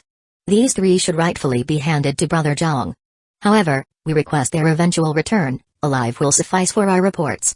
Zhang Lin smiled, cupping hands, naturally. Little brother Zhang, please accept this high-grade spirit stone as our Wushwang sex apology. My blood armor sect shares responsibility. Their elder similarly produced a high-grade spirit stone. Moreover, brother Jiang's lesson for our disciples was most educational. Our White Tiger sex lax recruitment allowed demonic infiltrators. Quite embarrassing. Ah. This is too kind. No, please accept it, little brother Zhang. Consider it admiring your extraordinary talents. No, these solitary demonic cult matters aren't your faults. Your disciples are all formidable, my victory was pure luck. Nonsense. Brother Jiang's strength and looks are unmatched. Ah, though handsome, I pale before your venerable presences. Little brother Zhang, why must you keep spouting such blatant truths? Alas, honesty is my only virtue. Your venerable demeanors are what we juniors should emulate. Too kind. Here's 50 mid-grade spirit stones, a senior's greeting gift. I only brought 30 mid-grade stones, hope it's not too meager. Truly. As fellow cultivators we're family. Such formality among relatives. Zhang Lin happily pocketed the spirit stone pouches, beaming like someone who'd drawn 10 SSR cards consecutively. When you venerable ones reach immortal realm, please go easy on this junior. You rascal. Immortal realm? I'm barely nascent soul. Still far off. Who dares say it's far? I'll break their legs first. Your immortal potential is undeniable. Ha. Such refreshing honesty. This old man approves. Chatting with you venerable ones shows how much I must still learn. Ha. A strangely harmonious atmosphere blossomed among the 4. What everyone expected to become a confrontation turned into. Whatever this was, with sect elders happily stuffing spirit stones into a demonic cultivator's hands. Bystanders didn't know whether to laugh or cry. Zhang Lin patted his storage pouch. He'd intended to refuse. But the offers were simply too generous. Since they wanted to smooth things over, he'd grant them this face. After several rounds of mutual flattery, the 6 sects departed by noon. Brother Nima, what's your take on that Zhang Lin kid? During their aerial return, the blood armor elder mentally communicated. Diplomatic, powerful, and refreshingly honest. Hard to believe he's demonic. I meant that giant feminine shadow behind him. So you saw it too? Naturally. Never mind Zhang Lin's white-clad companion. Brother Nima, we've more pressing concerns. You mean?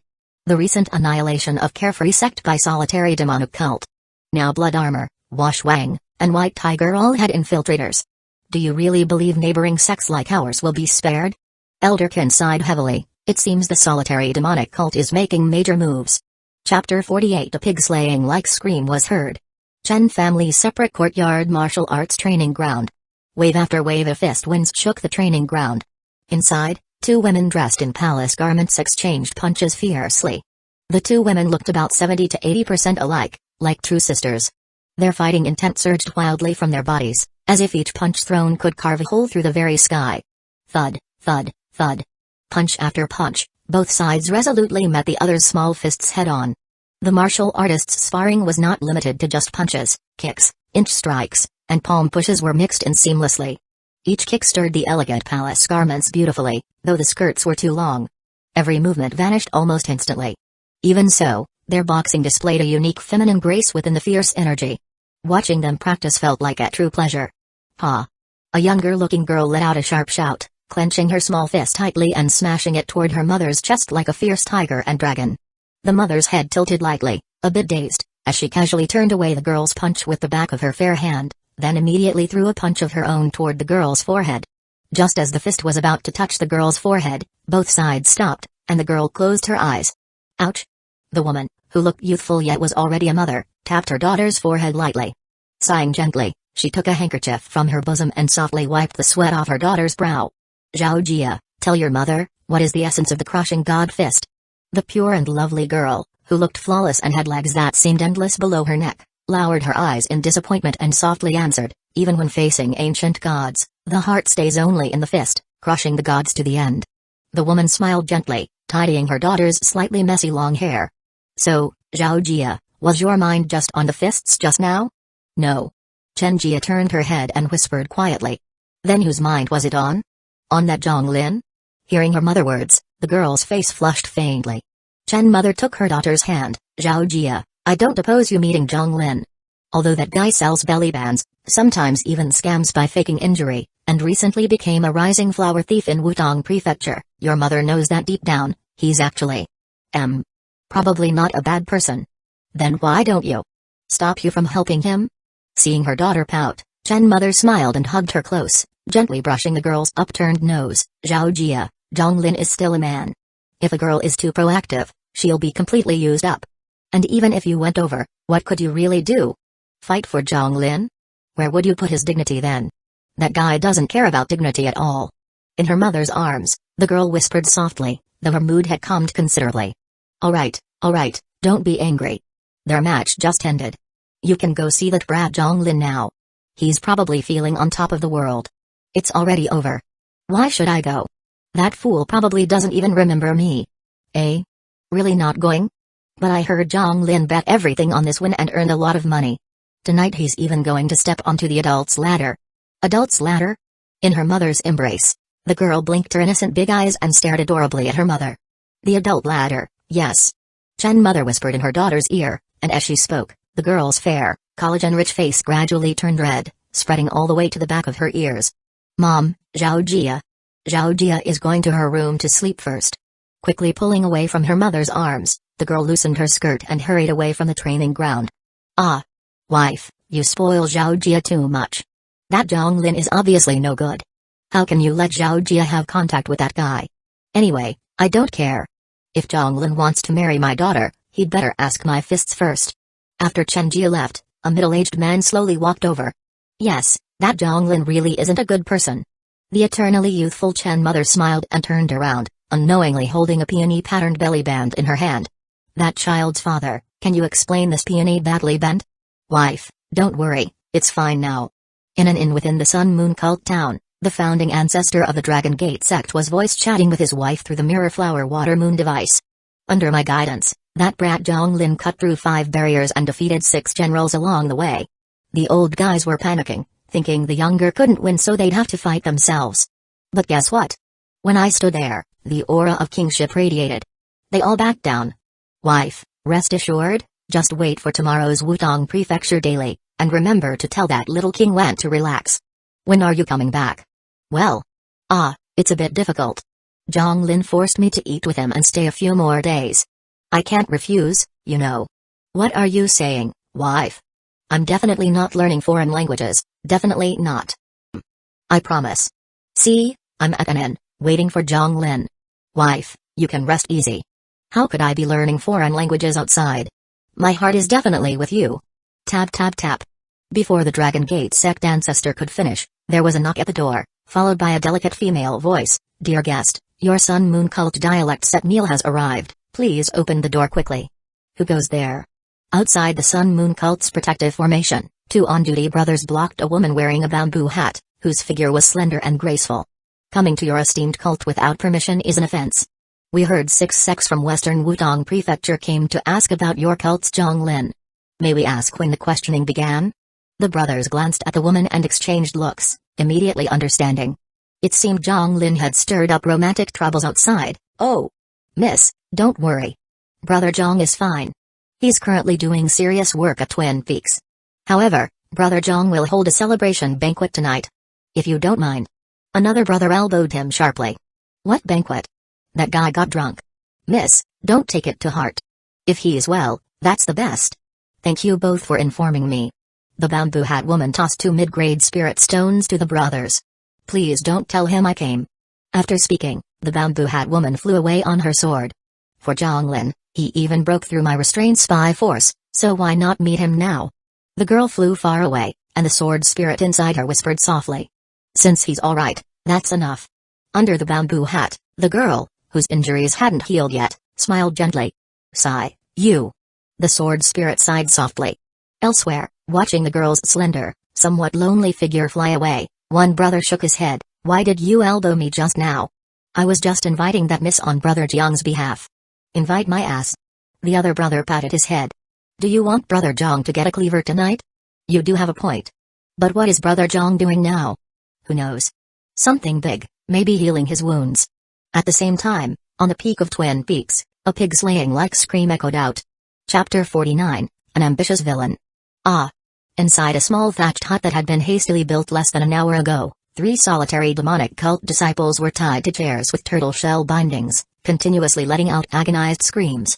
Hearing the cries from the neighboring spirit avian peak where she was playing, Nyanian adorably tilted her little head and tugged on the feather of the owl sister beside her, her big eyes filled with concern. Sister Spirit Eagle, is Daddy going to be okay? Don't worry, Nyanian. Anyone could get into trouble, but Zhonglin, that guy is impossible to get hurt. The owl demon named Spirit Eagle gently rubbed Nyanian's little head. Because Fang Ryuo had an emergency, she was helping take care of the child. Then what is Daddy doing? Why did Daddy tell Nyanian to come out? Does Daddy not like Nyanian anymore? Nyanian is so cute. That rascal Zhonglin barely has enough time to care for Nyanian, how could he dislike her? Zhonglin told Nyanian to come out to protect her. Protect Nyanian? Yeah. Spirit Eagle rubbed little dragon girl's collagen-rich cheek, then glanced toward the continuously screaming Twin Peaks nearby. Your daddy said he's discussing philosophy. Jonkva thief, even if you kill us, we won't talk. That's right. We are villains with ambition. Don't think you can make us betray the solitary demonic cult. Inside the thatched hut, Zhonglin sat somewhat speechlessly on the wooden stool he had made himself. The stool was a bit crooked and required careful balance. To Zhonglin's left stood Eagle Big and Bald Wook, to his right stood Jijibo and Fang Kek. I haven't even started yet. What are you yelling about? Zhonglin poured himself a cup of tea, his tone calm. Don't worry, we Sun Moon Cult people never use torture. When it comes to hostages, we Sun Moon Cult are very kind, right? That's right, we never use torture. Yeah, we are respectable members of the demonic cult. Jijibo and Fang Kek chimed in on the other side. You're lying to ghosts? What's in your hands? The camera shifted to the ground at Zhonglin's feet, showing a pig slaughtering knife, a wolf tooth club, branding iron, nail clippers, rubber bands, and all sorts of torture tools. Moving the camera downward again, the 10 fingers interlocking clamp lay on Zhonglin's thigh, while Eagle Big, Fang Kek, and others held bone-piercing needles and pipe-shaped needles.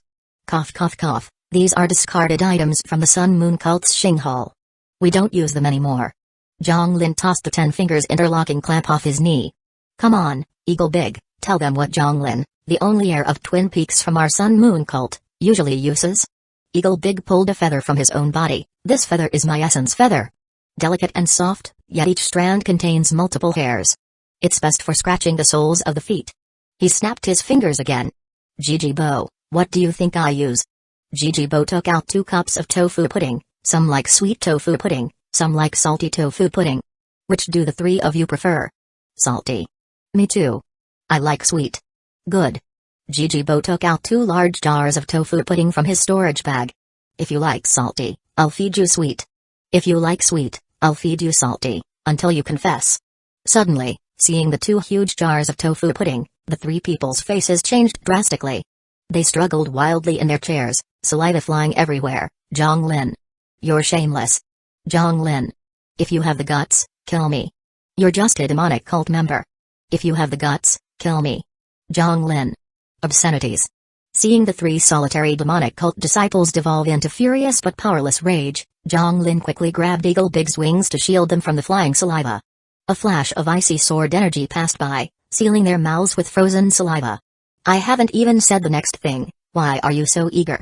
Zhonglin stood up, adjusted his sleeves, and whispered before them, I just remembered a method recently. I will throw each of you into a tiny room that can barely hold one person. The room has nothing. No windows, no sound, no sunlight, complete darkness. You'll stay there endlessly, with no sense of time, no sense of light, not even a mouse. As Zhonglin finished speaking, just imagining being locked in such a room caused the three to shed tears and tremble uncontrollably. He snapped his fingers again, and the three could speak once more. One in the middle shakily looked at Zhonglin. Zhonglin. You're a demon. No. Zhonglin bent down and lowered his head toward them. Call me. Venomous snake.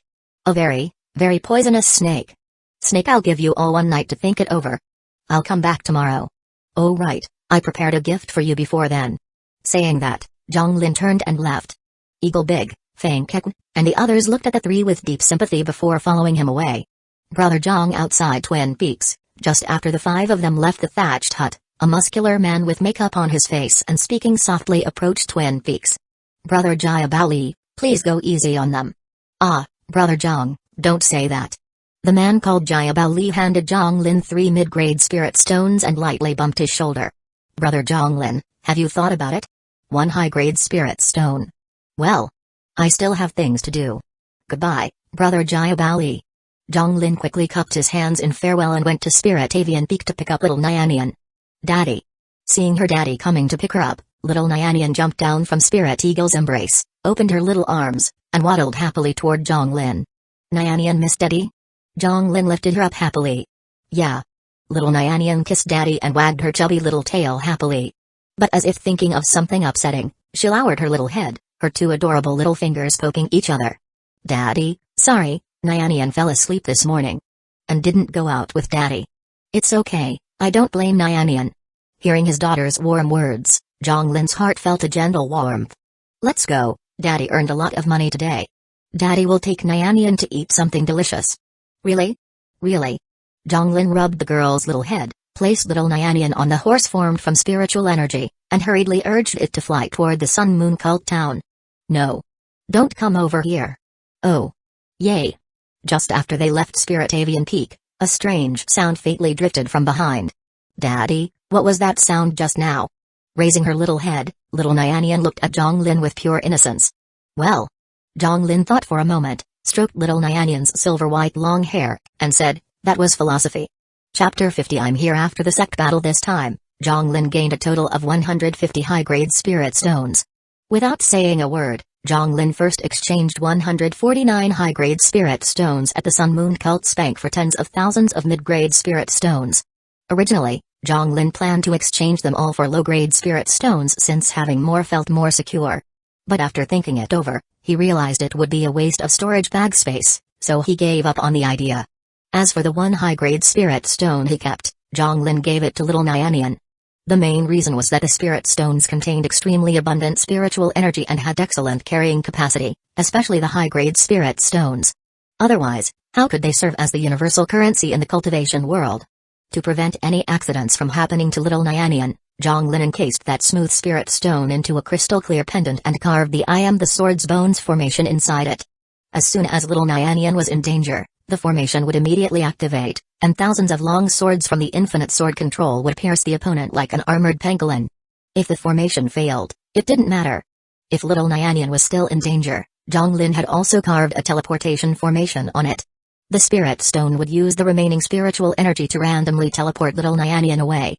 After finishing these preparations, Zhonglin went to the Spring Breeze Pavilion of the Sun Moon Cult. The Spring Breeze Pavilion was located in the bustling commercial street of the Sun Moon Cult's town. Although the Spring Breeze Pavilion was known for entertainment through beautiful women, more often it was a place where the cultivators of the Sun Moon Cult refined their temperament. Zhonglin, who had just made a huge profit, was treating everyone at the Spring Breeze Pavilion. Today, he would pay half of all the expenses. Of course, Zhonglin brought little Nyanian with him today. All overly revealing outfits were strictly forbidden. After all, how could he corrupt a child? And tonight was purely for eating and celebrating. No other activities were allowed because there was a child present. Eating was eating. The cultivators invited from the Sun Moon Cult didn't mind much, though some of them wanted more. But a full package service was too expensive, and Zhonglin was notoriously stingy, Like a mythical beast that only took but never gave. For him to treat everyone was already quite a big deal. However, what nobody expected was that as soon as the invited cultivators from the Sun Moon cult sat down at the tables, they saw Zhonglin, with little Nyanyan riding on his neck like a cute little dragon girl, handing out red slips to every table. Looking closely, the slip read, "To celebrate the triumphant return of our cult's Zhonglin, holders of this coupon enjoy free drinks and half price on all items." The cultivators who saw this discount coupon nearly spat out their old blood. What kind of pay half the cost was this? Who invites others and then gives out discount coupons? They all said, "No wonder Zhonglin, the stingy guy, wouldn't treat us to a meal." It turns out he came up with this lousy idea to cooperate with the Spring Breeze Pavilion for a discount event. This discount coupon was probably his idea too. They also suspected Zhonglin might have taken kickbacks. Ahem, ahem, ahem. Standing at the center of the large stage, still with little Nyanyan riding on his neck, Zhonglin cleared his throat and shouted loudly, "Dear elders and friends, I, Zhonglin, not very talented, have defeated the 6 great sects and accidentally earned some money. Today, don't be so polite with me. You've all received the discount coupons, right? Good. Let's eat and drink well today. No one leaves until they're drunk." As soon as Zhonglin's words fell, the scene became extremely noisy. "Zhonglin, damn it, is this discount coupon your idea again? Zhonglin, who treats people like this? This chicken leg smells amazing. Zhonglin, where's the belly band I pre-ordered? Why hasn't it arrived yet? Your master bought the Spring Breeze without trace from me. When will you pay me back? Zhonglin, you beast, my sow got pregnant yesterday. Was it because you came by last night? Damn. Is this fake wine? Was it watered down?" Regarding Zhonglin using discount coupons to treat everyone, the Sun Moon cult brothers present were all dissatisfied and wanted to settle accounts with Zhonglin. But although they complained with their mouths, they still ate the food on the table and drank the watered-down fake wine, creating a lively and extremely happy atmosphere. After all, wherever Zhonglin was, there was joy. During this noisy time, the fellow disciples drinking and eating together as one without distinctions was the best thing possible. Little Nyanyan seemed very happy with this lively scene as well. Jumping down from Daddy's shoulder, little Nyanyan wandered around the large Spring Breeze Pavilion, looking at the uncles who kept drinking and talking in a language she didn't understand. For some reason, she felt happy when they were happy. "Oh, you must be Zhong Nyanyan, so cute." Seeing a little dragon girl suddenly climb onto their table, the big men at the table suddenly had bright eyes. "Little Nyanyan, don't you dare be like that bastard Zhonglin. That guy only knows how to lie. Not only lying but also lecherous. Lecherous is one thing, but that guy's brain is messed up. His ideas are strange, and nobody can keep up. You're not allowed to speak badly about Daddy." Little Nyanyan stood up with her hands on the table, arms akimbo, and pouted fiercely. "Ha ha ha, sorry. A purple-haired guy, drunk, said, 'I apologize, little girl. I'll punish myself with a drink.'" Seeing them apologize to her daddy, Nyanyan immediately smiled brightly. Actually, Nyanyan knew that although they scolded Daddy, she could feel that they really liked him. "Nyanyan wants a drink too." "Huh? Really? Really?" Pouring a small cup for little Nyanyan, the girl took a small sip. It was spicy, and she kept fanning her tiny tongue. "Nyanyan, that won't do. How will you accompany your daddy drinking later? You have to learn too." Looking at Daddy at the next table happily drinking with those uncles, Nyanyan's big eyes were full of adorable reluctance. Nyanyan wants to drink more. No, uncle's joking. Little Nyanyan just drinks a little. Otherwise, if that guy Zhong finds out, my hen will probably scream again.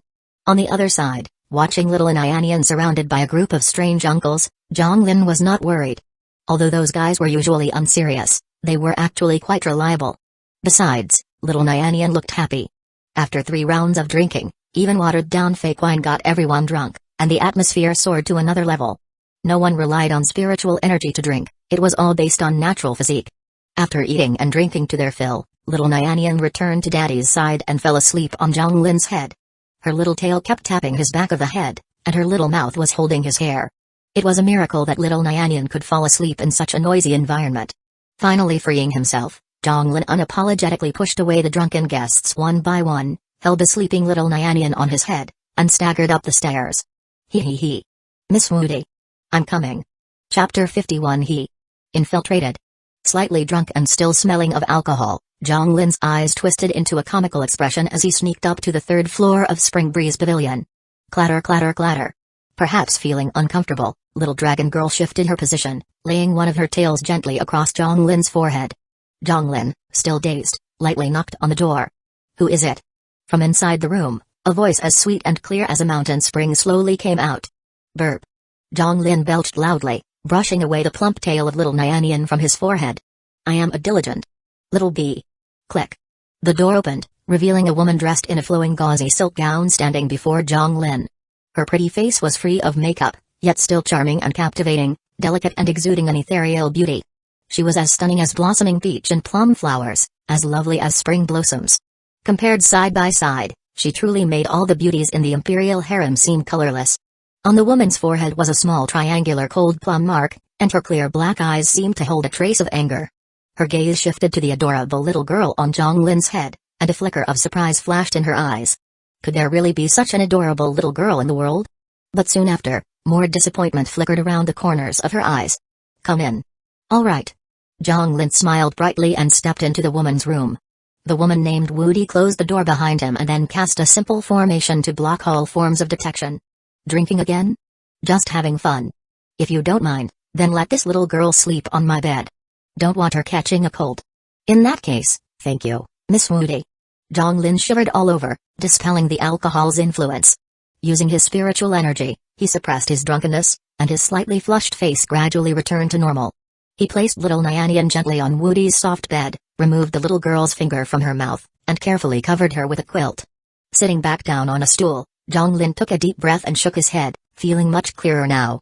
"Actually, Miss Woody, there was no need to block this room with a formation." Sensing the formation enveloping the room to block detection, Zhonglin said. "What? Master Zhong, are you worried that Miss Woody will ruin your reputation?" "Huh? What a joke." Zhonglin stood up with a righteous air. If Miss Woody really had that idea, I, Zhonglin, wouldn't even frown. PFFT. Pervert. Woody turned her face away, secretly spitting with disdain. Hee hee, alright, no more jokes with Miss Woody. "Aunt Lin, where is she?" "Aunt Lin is really something, why couldn't she just meet me at the usual place?" "She had to come into Miss Woody's room, making me a little nervous." Zhonglin stood and stretched his waist. Honestly, he was really nervous. After all, he had only met Woody once or twice and had only brief conversations with her, nothing deep. The night before, he had dragged Aunt Lin to find out about the solitary demonic cult, and now here he was drinking tonight and ending up in Miss Woody's room. He couldn't shake the feeling that he was sneaking around like a thief or something. "Oh, kid, you're nervous too? When you talked business with me back then, you were quite the sly old fox." Just as Zhonglin finished speaking, a figure slowly emerged from behind the screen.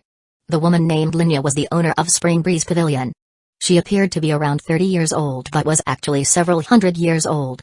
It seemed that Aunt Lin's cultivation partner had once run a leather factory in Wutong Prefecture, but it went bankrupt. Then he fled with Aunt Lin, eventually joining the Sun Moon cult and opening the Spring Breeze Pavilion. After joining the Sun Moon cult, Aunt Lin's cultivation partner stopped selling leather and started making the 6-flavor Renania pill, which sold very well. Although their debts had long since been paid off, Aunt Lin and her partner didn't want to leave. They decided to truly put down roots in the Sun Moon cult. "Aunt Lin, you don't understand. I'm very innocent." Zhonglin pulled Aunt Lin's hand and sat down, taking a stack of drawings from his pocket. "What's this?" Woody and Aunt Lin picked up the papers. The sheets were full of sketches. As Woody looked, her face gradually flushed bright red, and she quickly put the papers down, turning her head away. Aunt Lin, however, watched with great interest, nodding her head repeatedly. "Zhonglin, what are these clothes?" "Of course, new business opportunities." Zhonglin explained each drawing to Aunt Lin without caring at all about Woody's blushing face beside him. "These clothes are called bunny girl outfits. The women in the pavilion can wear them when serving drinks and such. But I recommend hiring actual rabbit spirits instead. After all, fake ears don't look as good as real ones." "And this is Lolita." "Lolita? Well, that's just the name of the outfit. It's best suited for small, petite girls." "Oh, and this, Aunt Lin, you can call it the school swimsuit." "That's right. And this one I call Aunt Lin." "Master Zhong. If you keep talking about these in my room, please leave." Finally, Woody, whose face had already turned bright red to the ears, could no longer tolerate it. These clothes were also so bizarre, especially the bunny girl outfit. How could anyone wear such a thing? But why could Aunt Lin and Master Zhong discuss these seriously? Their eyes were so pure. How did they manage that? Ahem ahem ahem. Alright, Xiaolin, don't say more. If you keep going, Woody will kick us out. These clothes are pretty good and should increase Spring Breeze Pavilion's revenue. Maybe we can even expand. I want them all. Aunt Lin gathered all the clothes Zhonglin had drawn and tucked them into her arms, then pulled out a paper. This is the intelligence you wanted, about the solitary demonic cult. Zhonglin took it and read carefully. Aunt Lin added explanations beside him. The solitary demonic cult recently destroyed the Carefree sect. Although the Carefree sect wasn't a major sect and was even inferior in status to the Faziliu sect, wiping out the sect is still no small feat. Moreover, according to information gathered from the girls working at Spring Breeze Pavilion's branches, most of the solitary demonic cult disciples have left the main cult. From what you said about catching 3 traitors who infiltrated the sect, I guess that many sects in the western Wutong prefecture have solitary demonic cult members hidden among them. I suspect the Sun Moon cult does too. But what's their purpose? Zhonglin put the intelligence away. Could it be that they want to use these people to destroy us? That's way too childish, isn't it? Childish? Nothing. Aunt Lin, continue. I'm not sure about the specifics either. Didn't you catch 3 solitary demonic cult members? You could pry some information from those 3 disciples. But, Xiaolin, do you know Donglin City? Yes, it's a human city in western Wutong prefecture. It's not very large but quite prosperous. I once snatched a girl's candied hawthorn there, and my master dropped in cultivation to protect me. That's the place. The solitary demonic cult apparently has a branch there. Recently, the spiritual energy in Donglin City has become somewhat chaotic and is getting worse. Many righteous cultivators have gone to investigate but found no results. I suspect their big move will start from Donglin City. What else do you know, Aunt Lin? Aunt Lin shook her head. This outfit is called the sailor suit. Reluctantly, Zhonglin took another drawing from his pocket. Aunt Lin looked at the sketch, smiled, and accepted it with satisfaction. The code name for the solitary demonic cult's branch operation in Donglin City is, he. Infiltrated.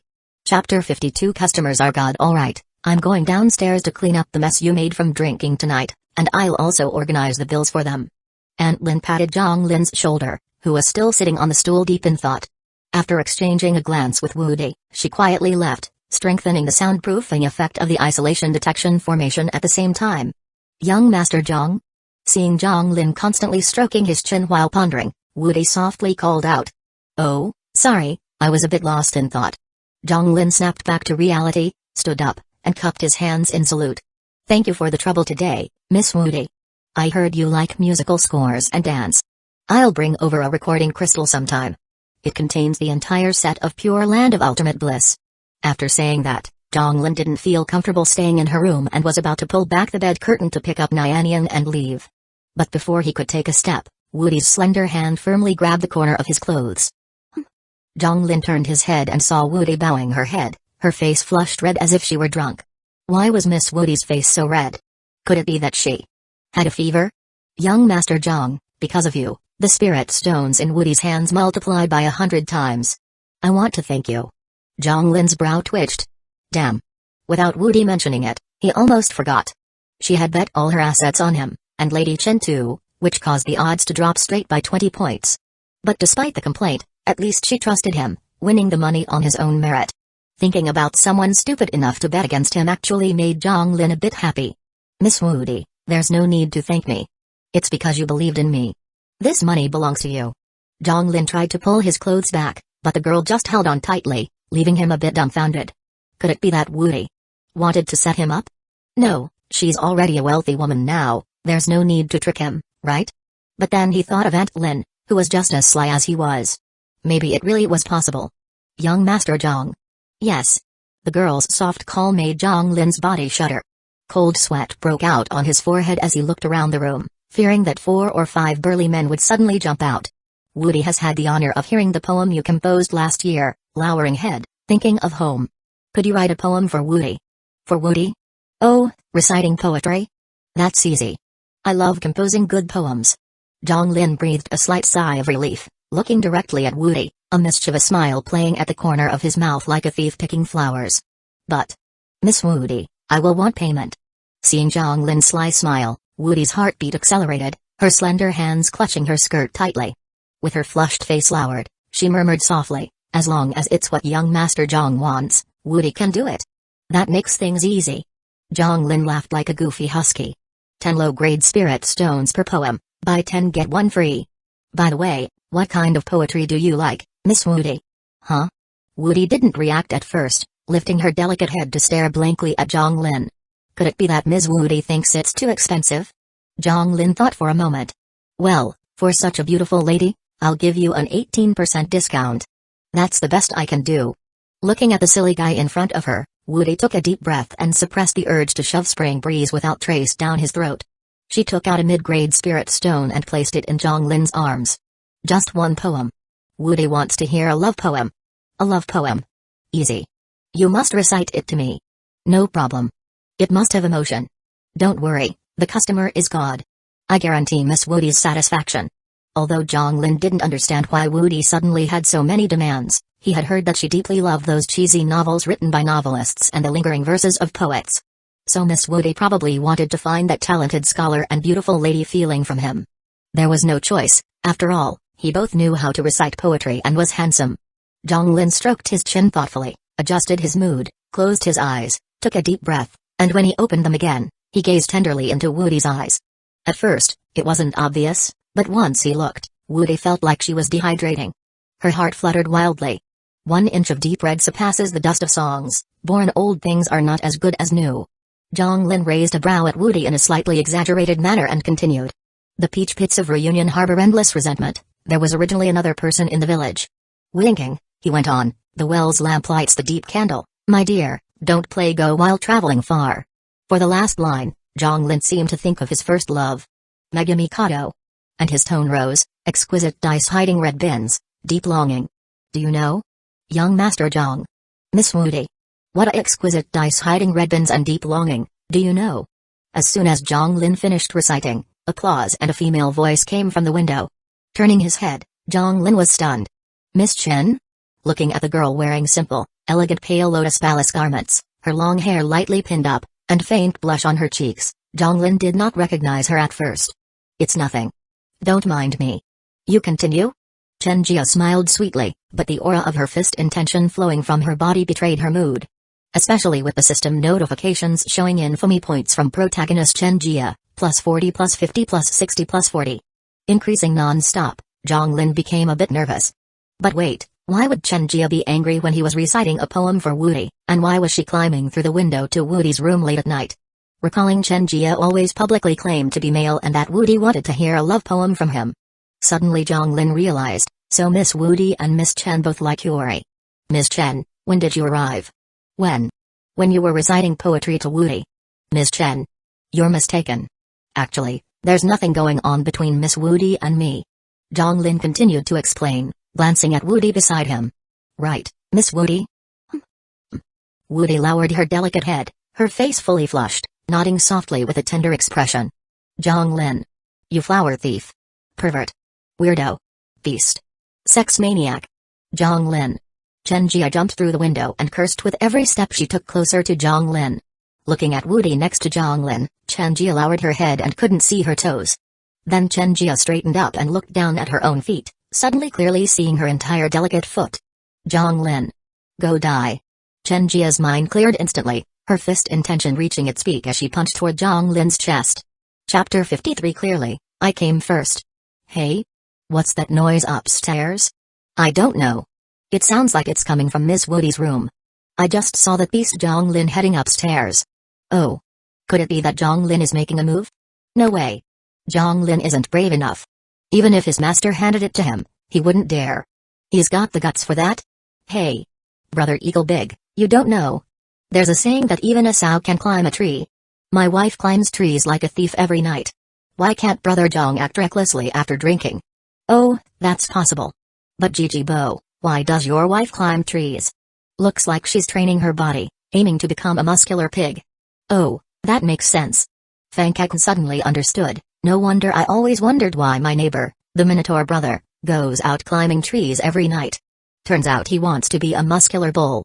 For a moment, the atmosphere went dead silent. Everyone unconsciously glanced at Gigi Bo. And even a fellow farming cultivator sprinkled herbicide on Gigi Bo's head. At the same time, Aunt Lin, who was watching over Zhang Lin downstairs, heard the noise and looked up to the upper floor, clicking her tongue a few times. Not even a soundproof formation works. Aunt Lin shook her head and suddenly thought of something more serious. What about Zhang Ni? If Zhang Lin wants to marry Wu Di, won't Zhang Ni kill him? This is really intense. I must tell Zhang Ni some other day. Ms. Chen. Let me explain. It's not like that. Both Miss Wu Di and I are innocent. Zhang Lin punched into the wall, covered his chest and stood up. Who said little fists pounding your chest sounds cute? If he gets hit again, Zhang Lin might have to use a revive coin to escape. He also felt he couldn't fight back yet. After all, she thought he stole her girlfriend. If he fought back, it'd only confirm his guilt, wouldn't it? The problem was, who would have thought they both liked lilies? Innocent? Bah. I don't believe you. You're a filthy beast. I, Chen Jia, am going to punch you to death today. With that, Chen Jia's long skirt fluttered, and her shattered spirit punch flew out at will. But just at the critical moment, Wu Di spread her arms to block in front of Zhang Lin. The fist wind swept through Wu Di's long hair. Chen Jia's delicate little fist stopped at her brow. The two girls stared at each other silently, you looking at me looking at you. The room fell into a sudden hush. Wu Di, move aside. This guy is a flower thief who tricks little girls. He even fed that monkey demon a banana. Looking at the girl before her, Chen Jia's heart was a complicated mess. Wu Di was her childhood best friend and one of the few in the Sun Moon cult who knew she was female. When she heard that beast Zhang Lin was coming to Spring Breeze Pavilion, Chen Jia hurried from home to sneak into Wu Di's room to find out whose steps Zhang Lin planned to climb tonight. But unexpectedly, he appeared in Wu Di's room. How could this be? Although Wu Di was a woman of Spring Breeze Pavilion, she performed only, not sold herself, and was a level 4 Qi refining cultivator of the Bone Qi realm. Why were they alone like this? Wu Di definitely wasn't a casual person. So there was only one explanation. Zhang Lin was up to his old flower-picking tricks again. This guy was already entangled unclearly with the other two women from the Lost Trail secret realm. Now he comes here.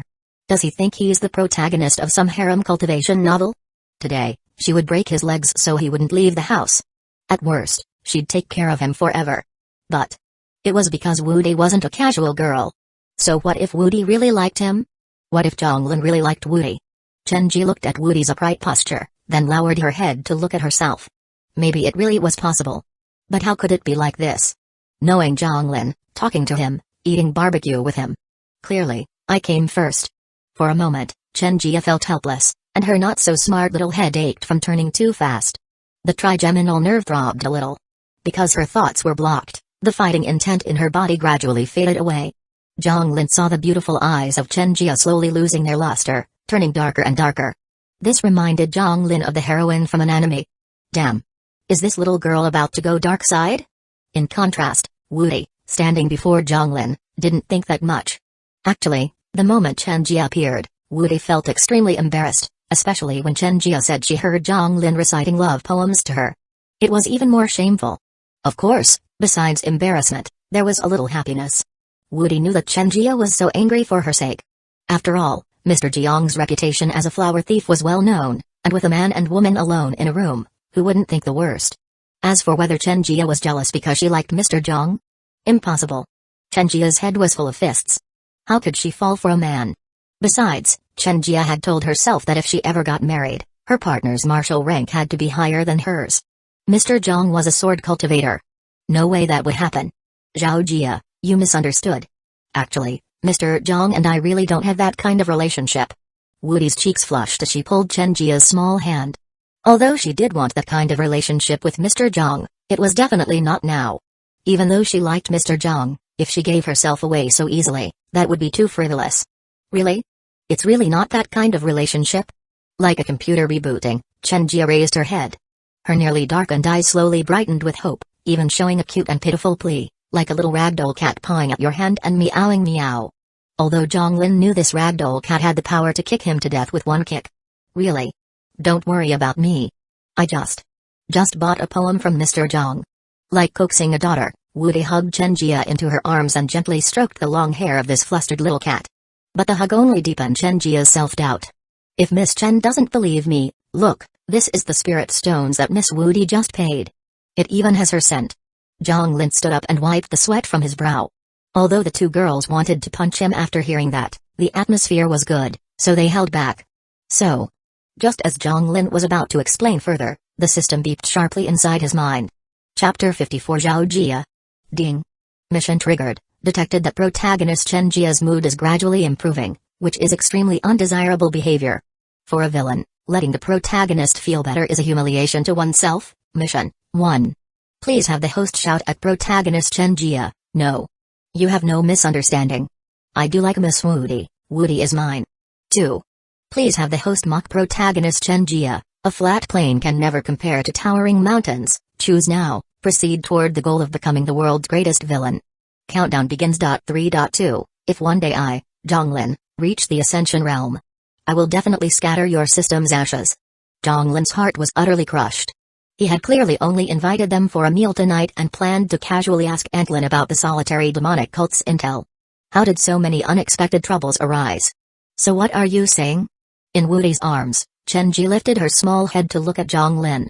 Although her anger was half gone, her eyes still held a lot of lingering resentment. "So, Ms. Chen, how could I possibly have anything with Miss Woody?" Zhonglin pocketed his spirit stones and looked seriously at Chen Jia. "To be honest with Miss Chen, countless men in this world believe women should have graceful figures, like Miss Woody. But..." Zhonglin walked to the table and took a long sip of tea.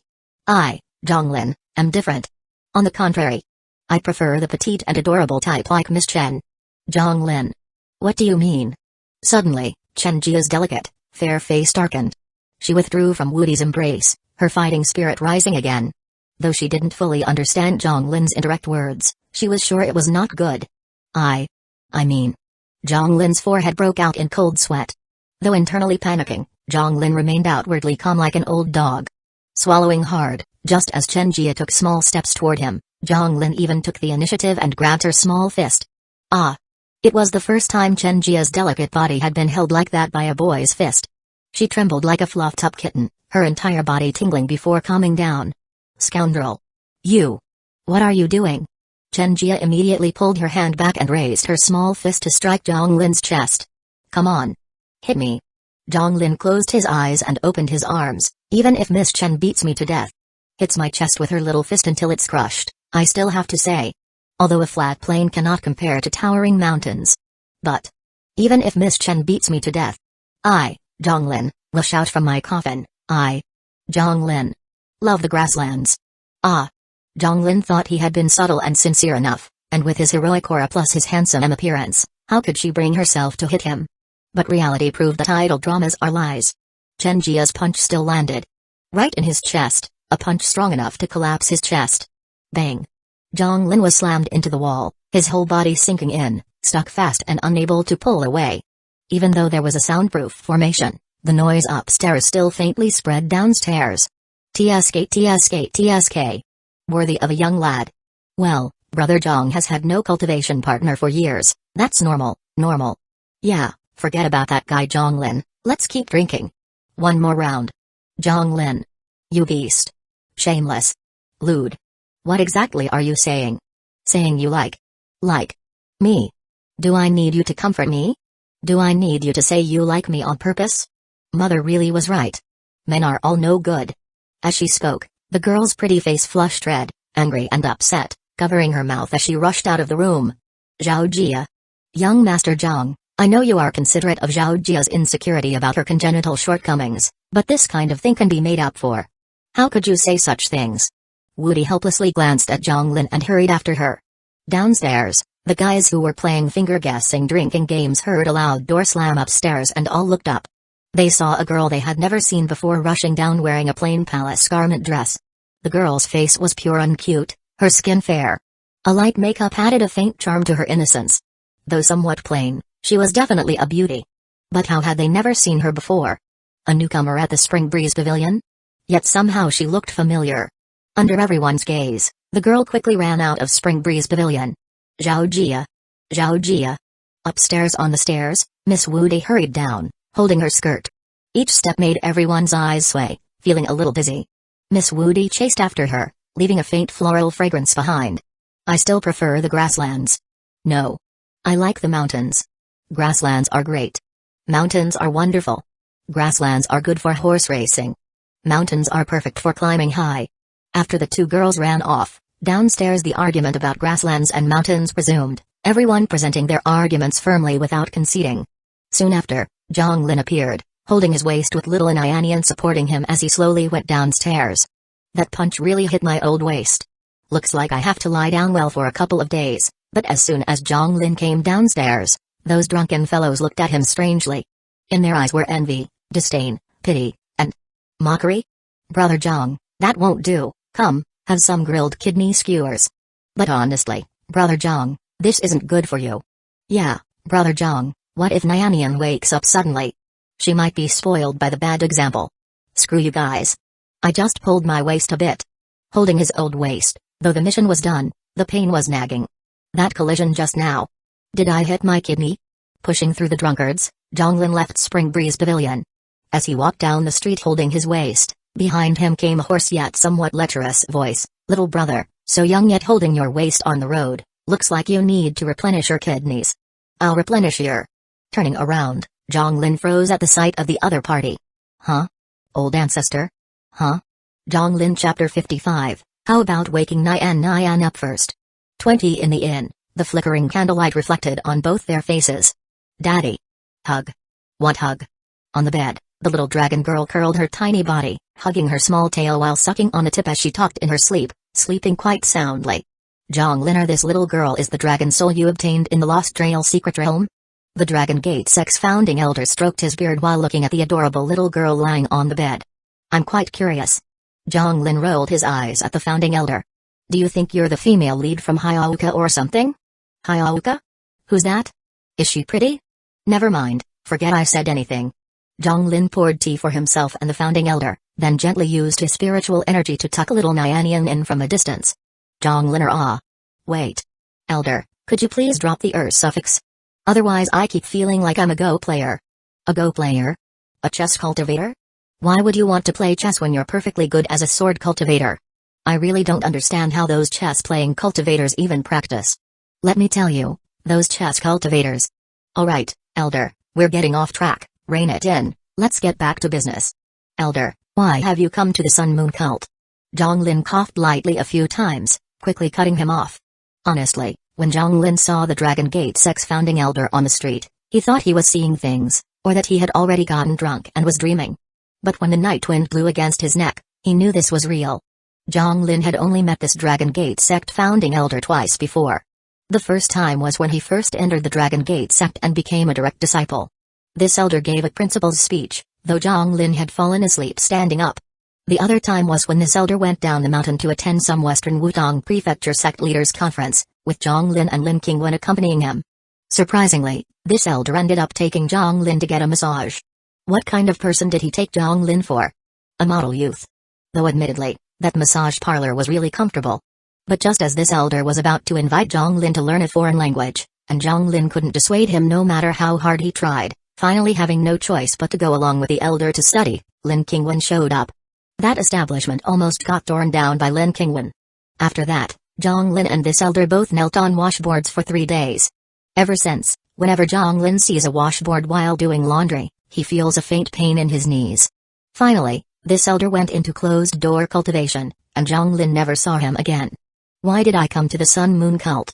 It's all because of you. The Dragon Gate Sex founding elder stroked his beard and continued, word about you being targeted by those 6 sects reached the Dragon Gate sect. Your senior sister Lin wanted to come help you, but she's injured and her realm isn't stable yet. In the end, your master's wife and I knocked her out, and then I came instead. But little Lin, I told you, the Dragon Gate sect only has 4 dragon veins per year. They can't be stolen. Last time I stole a dragon vein to pay for foreign language tutoring classes, and when your master's wife found out, it was absolutely miserable. This junior had no other choice. What can I do since I'm a demonic cult member? I have to meet performance quotas. Zhonglin waved his hand helplessly. But don't worry, Elder Master. If someday my European bloodline awakens and I find some treasure in a cave or cliff, I'll definitely compensate the Dragon Gate sect. European bloodline. What's that? Is it some kind of bloodline limit? You could say that. Zhonglin took a sip of tea. This world also had bloodline limits similar to those in Naruto. Inherited magical abilities passed down through bloodlines that others couldn't learn, just like ninjutsu. You have a bloodline limit. What category? Flower picking category? What flower picking category? Enough, let's not digress. Elder, pretend I didn't say anything. Lin felt he couldn't keep bantering with this elder, otherwise they might end up padding a whole chapter. But elder, aren't you angry about me stealing the dragon vein? Angry? A little, but then I thought about it. You're kind, talented, promising, and principled like me. If you're doing something like this, you must have a good reason.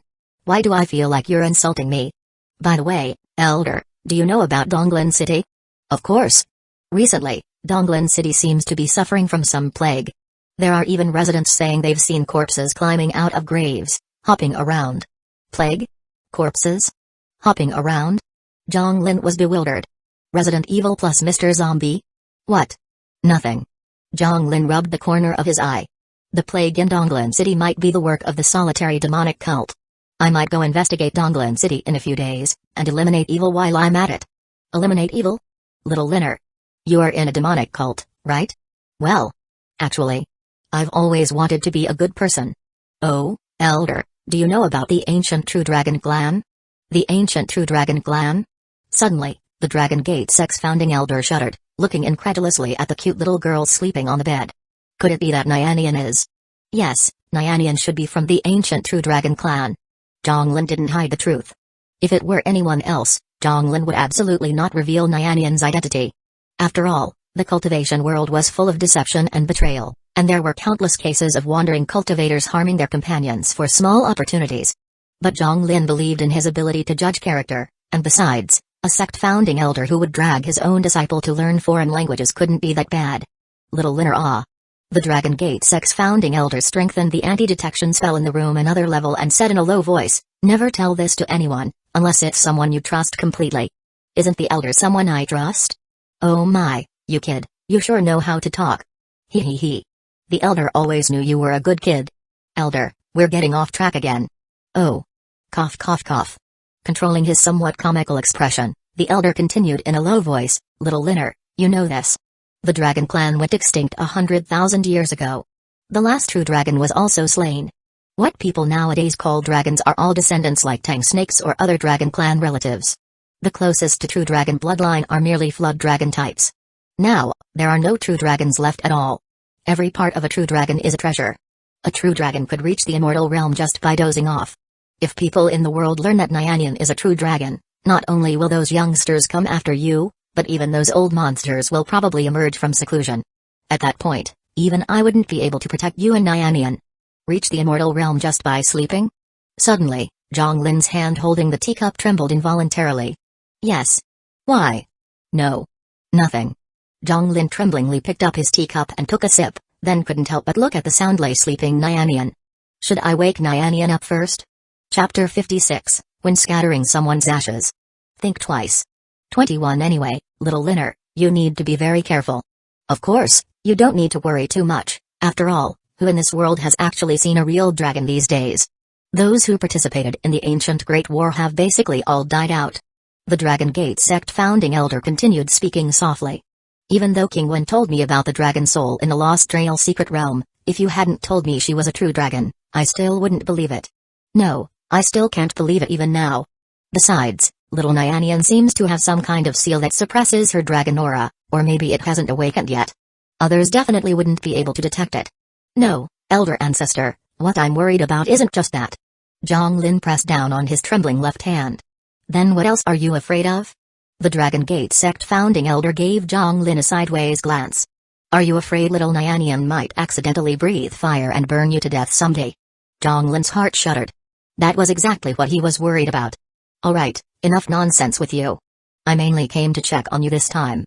I was originally worried you might have injuries, but seeing how lively and energetic you are now, I can rest easy and report back to my wife and your senior sister. Standing up, the Dragon Gate sect founding elder shook out his robes. This old man needs to leave now, otherwise that woman will miss me to death. Master's wife will miss you? She probably does miss you. Misses whether you've been studying properly outside. What nonsense are you talking about, kid? Nothing, nothing. But elder ancestor, don't rush off. I have a few things here. Please take a look.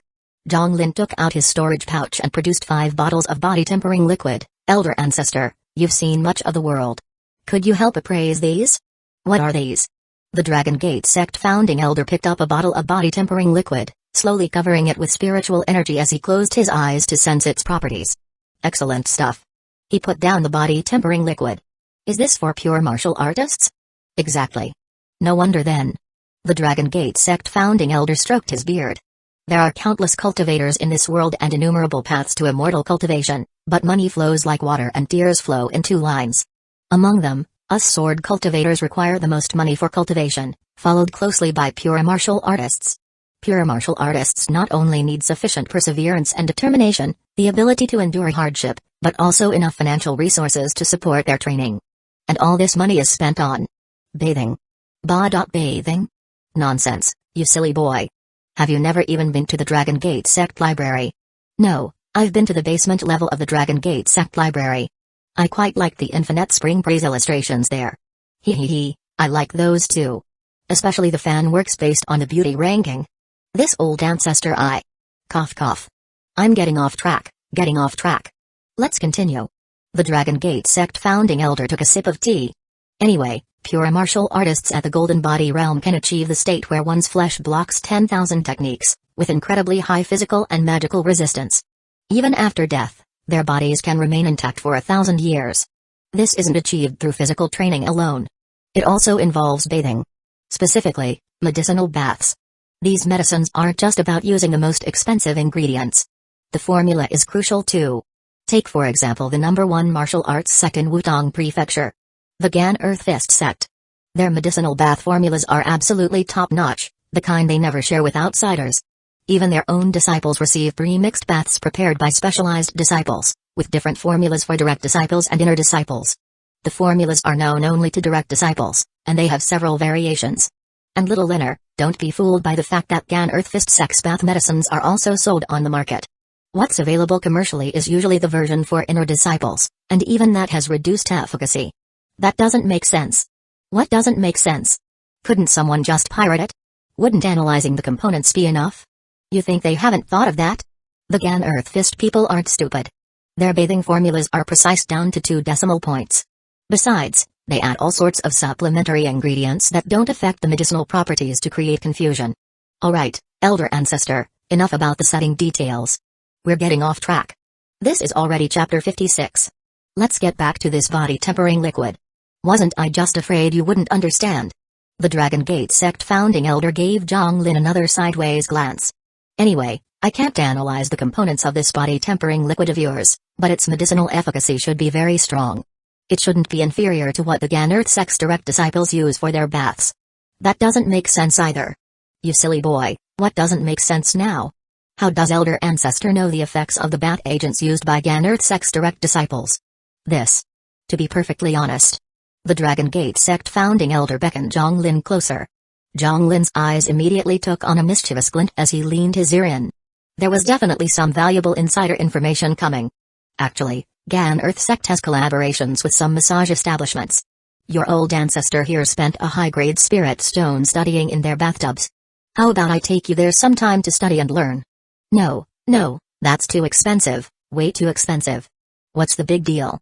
Next time the old ancestor helps you steal a dragon vein, we can work together and make dozens of high-grade spirit stones. This doesn't seem quite proper. Nothing improper about it.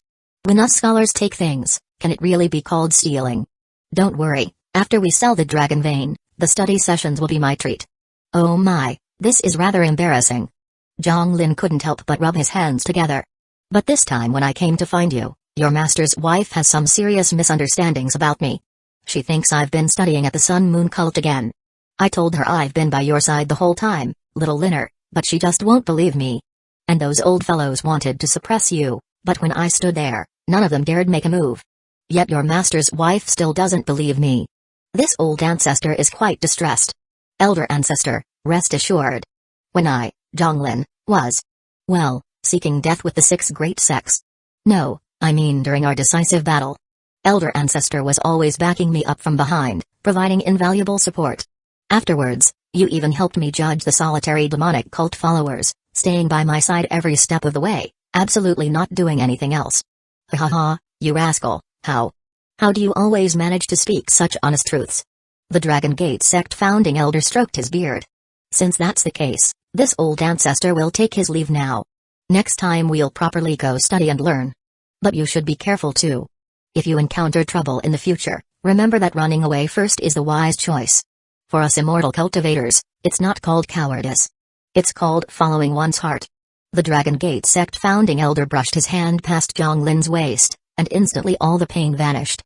Zhang Lin felt like he could take on the world again. Bowing with cupped hands, Zhang Lin said, "I will remember elder ancestors' teachings." "Ha, actually, you're much slicker than I ever was, kid. You don't really need me to teach you anything." The Dragon Gate sect founding elder looked deeply at Zhang Lin, his eyes showing a trace of reluctance. "I'm off now. Is there any message you want me to bring to your senior sister Lin?" Zhang Lin handed the elder a small package. The contents inside are divided into 3 portions. There's some tokens of appreciation from Zhang Lin for you too and senior sister. As for what I'd like to say, I wish senior sister would advance forward with single-minded determination, ascending to immortality through the great path. And when scattering people's ashes to the wind, please think twice before doing so. Chapter 57, Little Linner Seems. 18 Early morning, another beautiful day. Afraid of setting a bad example for the child, Zhang Lin hadn't returned to Twin Peaks that night, instead staying at an inn. After all, when discussing philosophy with Brother Jiabao and those 3 solitary demonic cult disciples, the noise might have been quite loud. "Daddy! Daddy!" In the early morning, the little girl who had once again slept on Zhang Lin's chest through the night now sat on his stomach, her small hands continuously pushing against him. "What is it, Nyanyan?" Blinking his eyes open drowsily, Zhang Lin followed his morning routine by rubbing little Nyanyan's head. The little girl held onto Zhang Lin's broad palm, her small face nuzzling contentedly against his palm. But soon, little Nyanyan remembered what she wanted to say and hugged Daddy's large hand to her chest. "Daddy, where are we?" "This is an inn, it's fine. We'll go back soon. Daddy still has Mommy's scent on him. Not just Mommy's scent, but other women's scents too." Little Nyanyan looked at Daddy worriedly. "Daddy, did you cheat?" Zhang Lin's eyebrows twitched several times. He guessed the word cheat must have been taught by that Feng Ryuo again. "Nyanyan, actually, last night Daddy met one of your mommies, plus one of Mommy's close friends. But don't worry, Daddy is a good man." "But..." Little Nyanyan lowered her small head, her little tail drooping dejectedly against Zhang Lin's body. "What's wrong, Nyanyan? Did you have a bad dream?" Zhang Lin sat up, holding little Nyanyan in his arms. Lifting her small head, Nyanyan raised her beautiful eyes, her tiny fists clutching Daddy's clothes at his chest.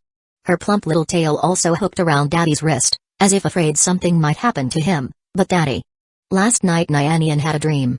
"A dream? What kind of dream?" Zhang Lin remembered what the founding elder had mentioned last night. About the Dragon Clan's ability for prophetic dreams. His heart immediately leaped to his throat. Nyanyan dreamed Daddy was surrounded by mommies.